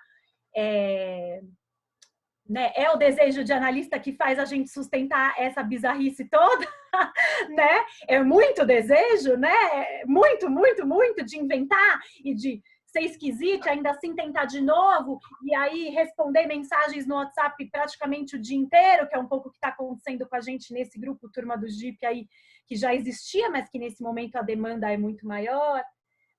Né? Então, acho que a gente vai ficando às voltas com isso, né? O que é a presença, né, do analista? O que é se fazer presente na ausência, né? Numa ausência que se impôs. Como é que a gente se faz presente? Né? É a resposta no WhatsApp, né?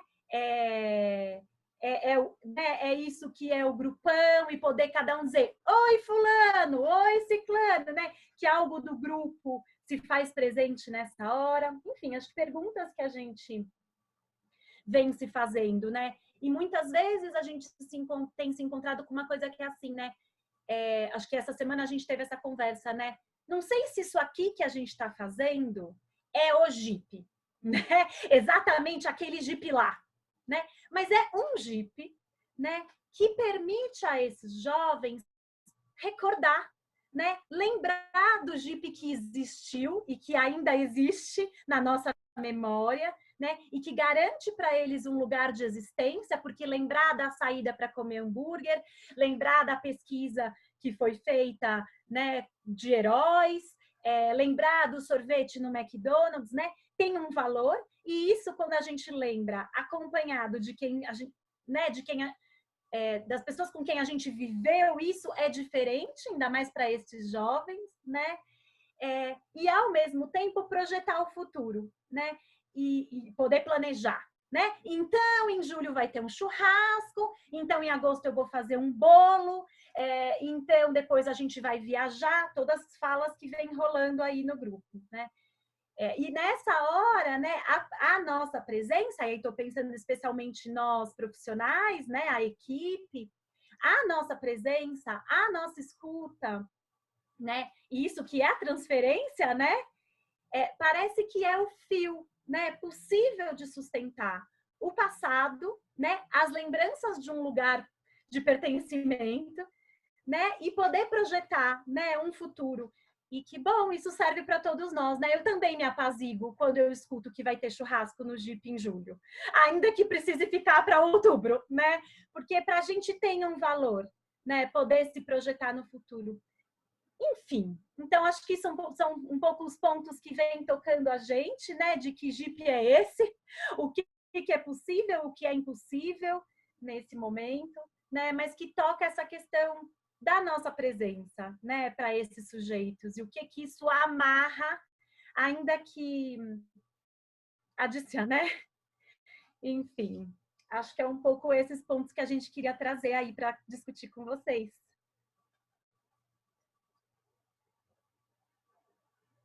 Obrigada, gente. A Ana e a Fernanda vão falar também ou não? Não. na conversa, talvez. Gente, muitíssimo obrigada, adorei os exemplos que vocês deram, vocês do GIP, Lugar de Vida. A gente acabou extrapolando o nosso tempo, né? A gente não fez esse nosso papel muito bem de ficar controlando o tempo de cada um. A nossa ideia era que os 15 minutos permitisse que a gente tivesse mais tempo para conversar.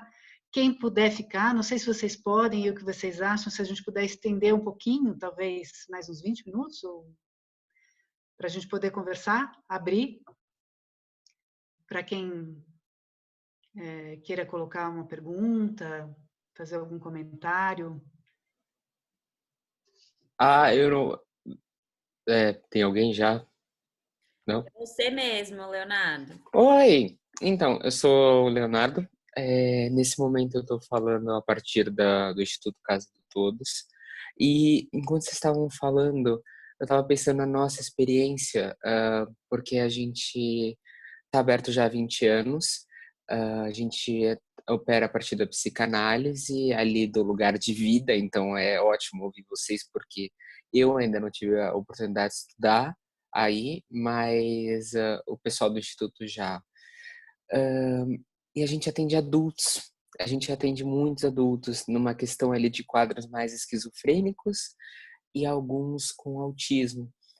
E diferente do que parece que os 3 tomaram como saída, a gente não conseguiu entrar na dinâmica do vídeo, mas a gente fez um grupo no WhatsApp que entrou todos atendidos e alguns familiares. Isso levou a uma série de desdobramentos muito, muito únicos, porque enquanto acho que era o pessoal do trapézio que estava falando da questão da família presente. As nossas famílias nem sempre estão presentes, né? A gente está falando ali de um adulto que não responde por si, né? Ali no termo legal da coisa, mas também por vários dos seus atos mesmo. E a partir desse WhatsApp entrou algo ali quase do obsceno, né? Tipo, do que estava fora da cena. Então, a quantidade de material sendo produzido, as intervenções de um atendido dando intervenção no outro, e, bom, os terapeutas e os pais estão olhando, assim, e ok. E uma dinâmica que a gente está conseguindo sustentar nesse período são inúmeras atividades. A quarta-feira de manhã, que seria amanhã, seria arte-terapia. Então, o terapeuta que daria arte-terapia vai tentar movimentar o grupo mais ou menos a partir daquilo. Vai tentar movimentar o grupo a partir de algo artístico mesmo, na produção artística. E acho que o que tem causado mais estranhamento a nível institucional é essa entrada das famílias. O quanto elas agora, seja porque querem ou porque, bom, né, não tem como não, elas estão no processo e o como isso tem gerado estranhamento. E outro ponto é a questão ali da diferença do áudio, do vídeo e do texto. O quanto isso abre uma margem para interpretação muito grande, principalmente dentro de quadros de esquizofrenia e ali de uma pontuação paranoica. Então foi algo que a gente também foi sentindo, então tem certas coisas que os terapeutas acordaram, ok, esse tipo de coisa a gente só fala em vídeo, né? Tipo assim, precisa ter a marca da voz. Então, queria dividir essa experiência, que é como a gente está conseguindo trabalhar, e é isso. Obrigado. Obrigada, Leonardo. A Ana Gabriela quer falar também? Oi. Oi, Ana. Tudo bom? Oi, Gabi. Gostei muito das falas todas. Obrigada. Mas eu estava pensando aqui que eu tenho experienciado no AT que eu faço, um aluno do primeiro ano do ensino médio, e para além de tudo que vocês falaram a respeito da educação e do dispositivo, enfim, que a Cris falou do anteparo do aparelho, do celular, do tablet, enfim, Eu achei muito bacana isso, eu tenho vivido isso também, é muito curioso, assim, o quanto ele dá uma certa proteção, assim, do que às vezes que o encontro pode dar uma invadida, né? Mas, enfim, tentar pensar agora, eu tenho pensado que o trabalho agora parece que também está sendo um pouco dar sentido a isso que a gente está vivendo, esse momento, porque por vezes eu tenho pensado que o corona virou um vilão, é um inimigo, só que ao mesmo tempo ele é invisível, mas ele tem um nome, ele está lá fora, ele não está dentro de casa, mas ele pode estar dentro de casa. E isso tem tido efeitos, assim, muito curiosos nesse caso. E para além do trabalho ser manter o vínculo com a escola e de tentar pensar que fazer planos para o futuro e os encontros online dão uma sensação não, mas mantém essa ideia de que existe uma realidade para além dessa minha que eu vivo dentro de casa agora, mas que existe ainda um mundo lá, esse encontro, essas outras pessoas que eu tenho contato. Mas eu tenho achado curioso isso, assim, que o trabalho tem sido e dando um sentido mesmo para esse momento maluco que a gente está passando, que é por conta de um vírus, que é um vilão, que nem dá para entender muito bem como ele funciona, como ele opera, onde ele está. Ele tem um nome, mas não dá para ver, não dá para pegar. Ele pode estar em você, mas ele não tem efeito, em outras pessoas tem efeito. Então, quem vai ser contagiado por isso? Quem vai sofrer com isso? Assim, então, não sei, queria saber de vocês, se vocês têm tido essa experiência também ou não. Porque nesses casos, né, acho que a gente está aqui conversando sobre casos de psicose e autismo, né, de maneira geral. Isso é outra coisa, né? Não sei. Acho que a gente pode circular, então, essa questão. Eu ia pedir para que os participantes que quiserem fazer as suas questões, como a gente está com pouco tempo, formular a pergunta no chat e a gente coloca a pergunta. A gente não vai ter tempo, infelizmente, para comentários mais extensos, assim, é uma pena. A gente faz depois uma versão 2, para a gente conversar mais. A Bel fez uma pergunta para a Cris Keiko também, né? Aqui no chat.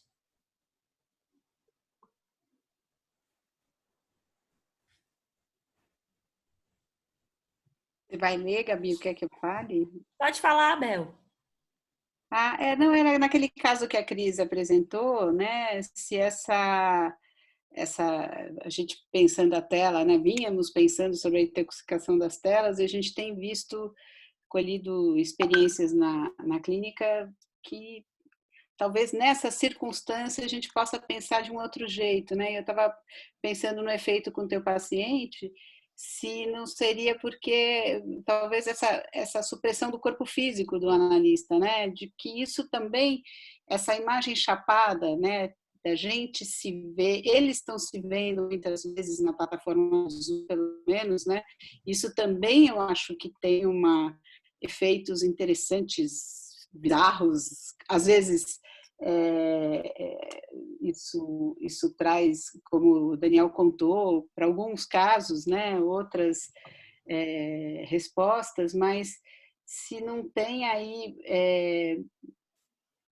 algo que se monta, né? Você falou que talvez ele te visse como uma personagem, era isso? Não você mesma, né? Mas eu fiquei pensando nessa questão da supressão do corpo, porque de alguma maneira eles conseguem manter uma, né, distância, né, do corpo do outro, né, nesse campo virtual. Fiquei pensando só um comentário.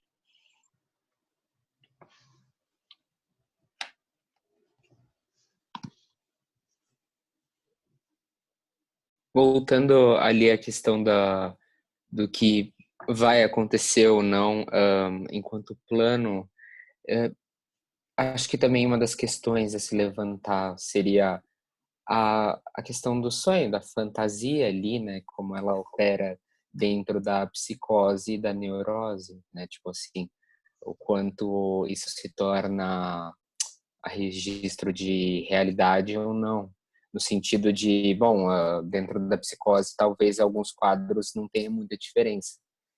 E dentro da neurose, talvez a fantasia se torne, em última instância, a negação profunda. Então, acho que poder pensar nisso também, acho algo... O quanto pensar em outros cenários é positivo, em outro ponto, alienativo no sentido ali um pouco destrutivo. Leonardo, eu vou pegar um ponto que você tinha falado no início, antes dessa fala, que eu acho que todos nós tocamos de alguma forma, né? Que é um desafio fazer esse atendimento à distância quando a gente na instituição, ou quando a gente sai na rua com eles, a gente tem um espaço que tem alguma proteção, a gente cuida para que tenha alguma proteção, e para que a gente mantenha uma certa intimidade daqueles que participam daquela cena onde está acontecendo o atendimento. Né? Pai e mãe não entram dentro dessa linha de atendimento, nas oficinas, enfim. Né? Quando a gente propõe esses atendimentos à distância, a gente perde um pouco esse controle, né? Tem muitas situações que a gente percebe gente passando atrás, por mais que a gente tenha falado desde o princípio, olha só, a gente vai fazer essa experiência, a gente queria que vocês encontrassem um lugar em casa para que as crianças pudessem ficar em privacidade no grupo, no encontro com a gente, como se eles estivessem lá na salinha do trapézio com a gente, né? Que a gente fecha a porta, o trabalho acontece entre o grupo. Por mais que a gente tenha falado isso, a gente vê muita coisa acontecer, né? É gente que passa, é gente que parece que está fazendo outra coisa, é gente que está na sala, num espaço de convívio, ou você entra dentro do quarto, né? É muito... Acho que o Daniel falou disso também, né? Dessa questão, vocês do lugar de vida, que essa invasão, né? É uma questão, e por outro lado, vocês também trouxeram, mas na fala da Mariana, né, que também, nesse momento que a gente está atendendo, em algumas circunstâncias, especialmente quando a gente está atendendo criança muito pequena, a gente vai precisar disso, né, ou de crianças menos organizadas com essa coisa das telas, de poderem fazer as conexões, a gente vai precisar dessa entrada dos familiares. Enfim, é um momento, de fato, que cria um embaraço para a gente, né? Uma questãozinha a mais para a gente lidar.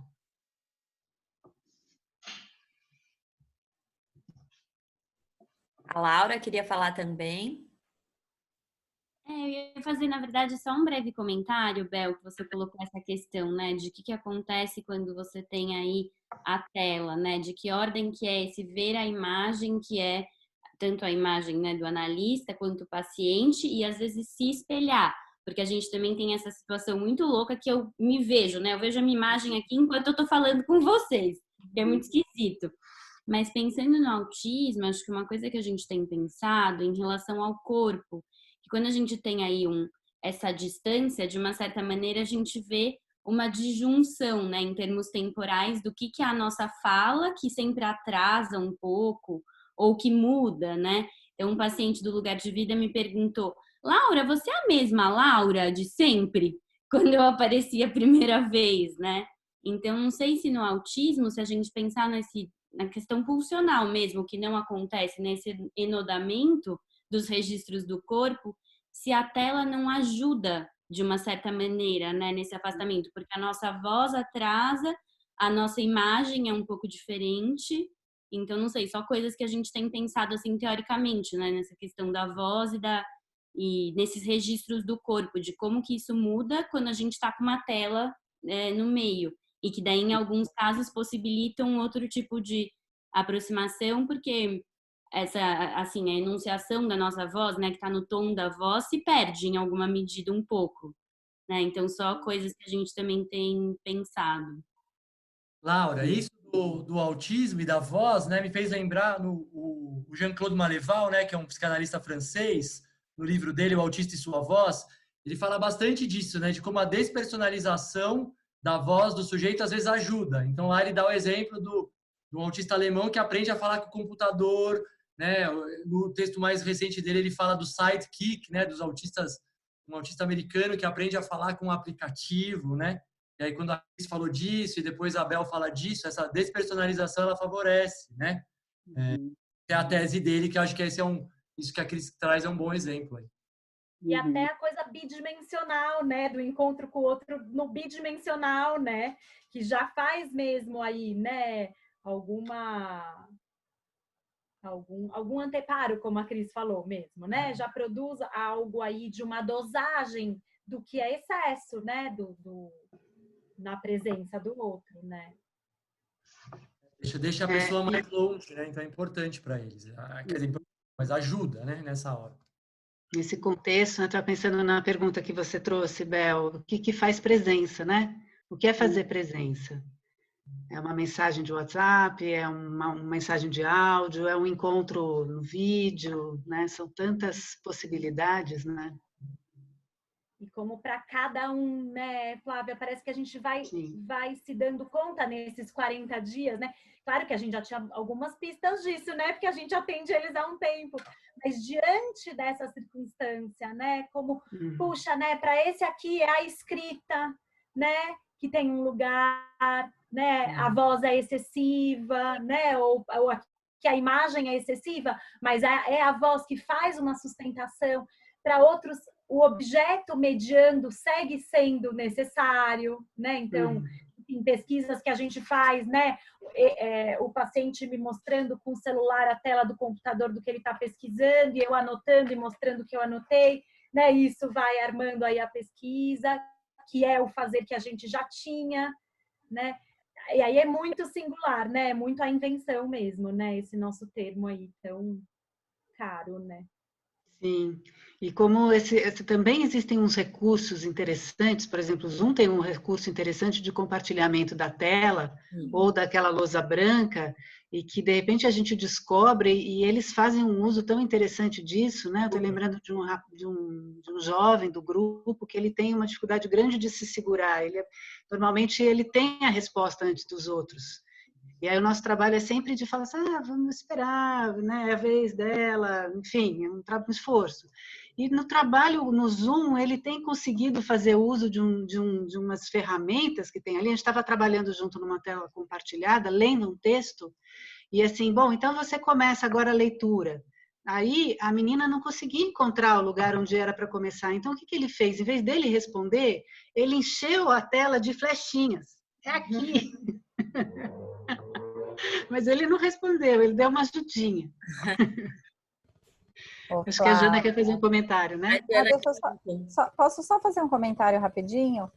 Hoje eu estava atendendo uma menina que começou com a gente com 2 anos, hoje ela tem 9 também, é uma menina que teve um diagnóstico de autismo inicialmente, mas é uma menina que tem muitos recursos.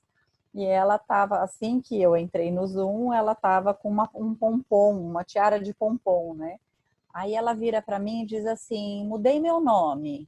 Aí eu digo para ela, mas como assim mudou seu nome? Ela falou, veja aqui. Daí ela foi, onde tem o seu perfil, né? Ela foi me ensinando a fazer. A hora que eu olhei, estava escrito Pompom Jujubinha e o nome dela. Então, eles têm, assim, recursos muito interessantes, né? Eu mudei meu nome também, achei muito bacana, assim. Eles mesmos vão mostrando os recursos que eles já sabem, que eles já aprenderam. Eu achei muito interessante. Fala, Jana. Oi, gente, boa noite. Vocês estão me ouvindo bem? Sim.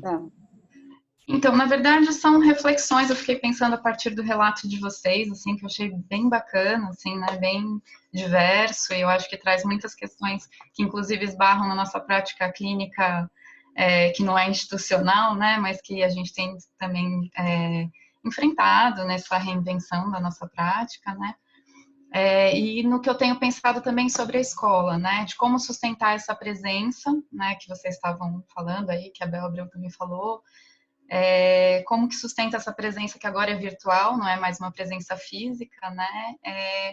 Nesse contexto em que está todo mundo em casa, no ambiente doméstico, no ambiente familiar, né? Então, essa questão da invasão da família nos tratamentos, né, ou nas práticas educativas, que a gente for pensar, mas como que a escola ou então as instituições de tratamento continuam e precisam continuar marcando uma posição de contraponto, de endereçamento outro, né, fora desse ambiente privado, íntimo, enfim, né, o quanto que isso é precioso também, e a gente precisa atentar a esse lugar, essa janela que se abre para o que tem lá fora, né, para a possibilidade do encontro com o outro, né, um pouco isso.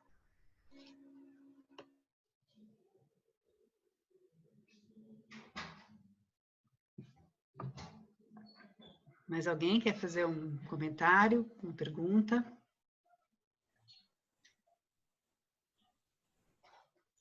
Eu ia só comentar uma coisa que o Daniel falou de estar fazendo a intervenção e ter alguém do lado, né? Da preocupação que isso gerou.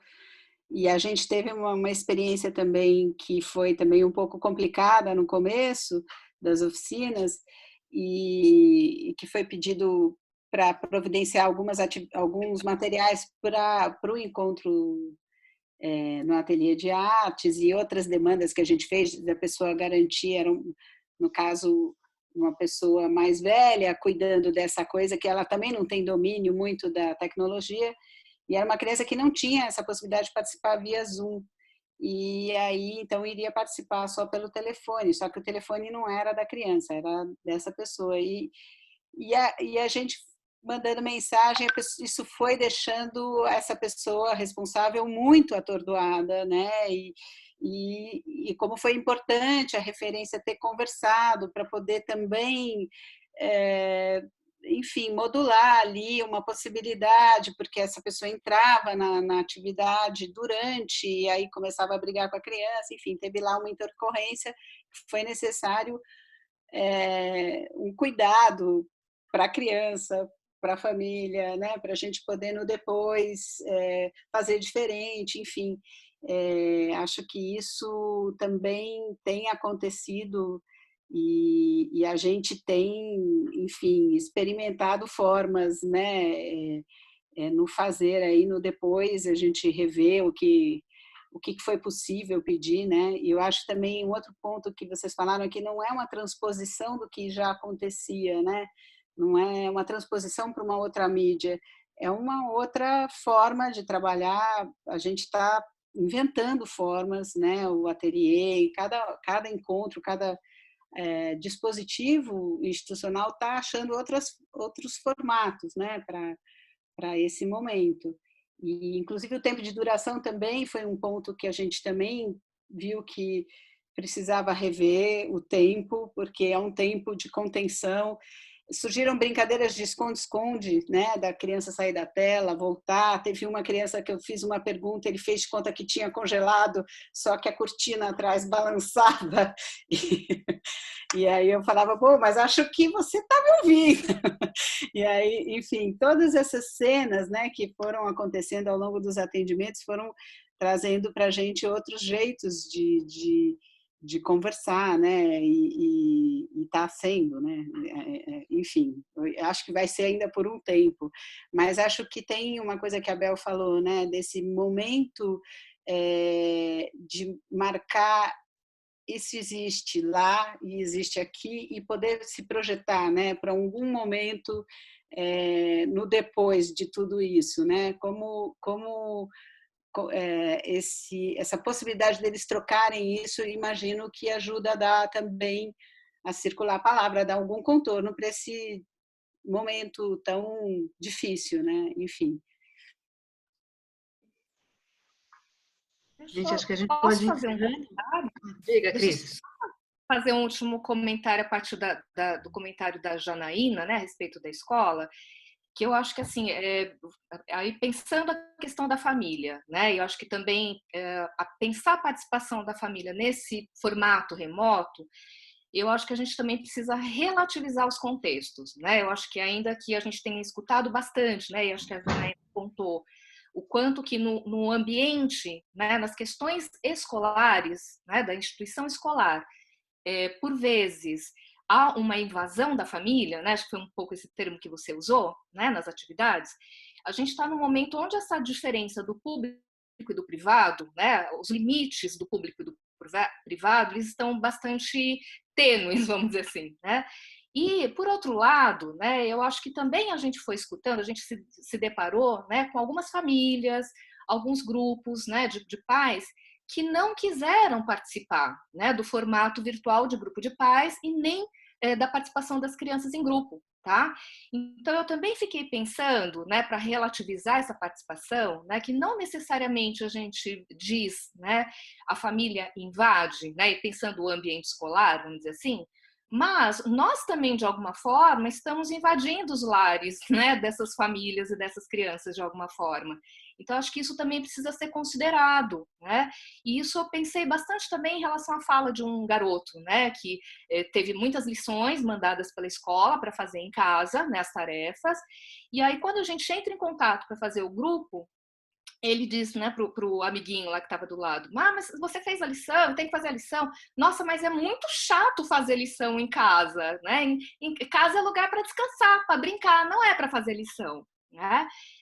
Então, só para a gente também tomar um certo cuidado, né, e também pensar um pouco qual é o lugar das famílias nesse momento, né? Eu acho que, se em alguns casos a gente pode ler a participação da família, né, como invasiva, por outro lado, elas estão sendo facilitadoras e mediadoras de um possível contato, né? E que nós também, profissionais, de alguma maneira, tanto clínicos, né, quanto educadores, nós também temos invadido os lares dessas crianças, né, e dessas famílias. E acho que elas também têm, né, todo o direito, né, e acho de dizer um tanto desse desconforto ou de recusar a participação. E não necessariamente isso possa ser resistencial do ponto de vista psicanalítico, né? Mas de fato dizer, bom, daqui para cá, infelizmente não, né?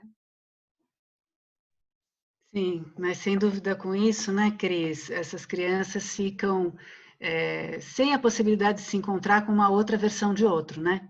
Sim. Então, acho que o contexto da pergunta da Jana vem em relação a isso, né? Quando uma criança sai da cena da família e vai para a escola, ela se encontra com um outro. Um novo estilo, com outras histórias, outro repertório, com outros desafios. E nesse momento, o desafio de todas as crianças é lidar com o fato de não tem essa outra versão nesse momento. O que temos é o que temos em casa. Pode ser um desafio grande. Bom, gente, acho que a gente pode ir fechando. Eu queria agradecer muito a participação do GIP, do Lugar de Vida, de todos vocês que estiveram aqui. Estava pensando que uma coisa que circulou bastante nas nossas falas e que, no final, assim, a gente vai, vira, volta, não sei o quê, e a gente chega nessa única máxima que existe na nossa profissão, de que tudo que a gente consegue fazer sempre no caso a caso, né? E que não tem outro jeito. No caso a caso sempre, nesse momento mais ainda, né? Não dá para querer repetir aquilo que a gente vinha fazendo tal e qual. A gente vai ter que pensar para cada família, para cada criança, para cada situação, para cada grupo, o que faz sentido, o que não faz, o que, no nosso caso, tem nos levado a fazer mais reuniões, a gente tem se falado mais e faz reunião clínica, e se fala por WhatsApp, e faz reunião no domingo, enfim. Nesse momento de invenção, a gente precisa estar perto um do outro para se escutar, pensar junto e tentando fazer isso caminhar da forma mais próxima dessa versão que temos, dessa memória do que são as nossas instituições, para a gente não sair muito dessa rota, né? Enfim, a gente pode talvez fazer um próximo evento para o pós-coronavírus. O que será de nós quando a gente tiver que se encontrar nas nossas instituições de máscaras? Vão ser novos desafios. Já álcool gel. Bom, gente, então é isso. Pessoal do GIP ou do Lugar de Vida, querem fazer mais alguma coisa ou podemos... Eu acho que na próxima também as outras equipes também. Legal. Sim. O que você disse, Daniel? Não, só agradecer o convite, né, que foi muito bacana e que essas trocas nesses momentos que eu estou dizendo tão difíceis, elas são reanimadoras. Nossa, foi muito bom. Com certeza. Obrigada, pessoal. Muito Obrigada. Até uma próxima. Tchau, Obrigada. Quem Tchau. pode decorar, né? Muito obrigada. Tchau, pessoal. Boa noite. Boa noite. Tchau, gente. Boa noite.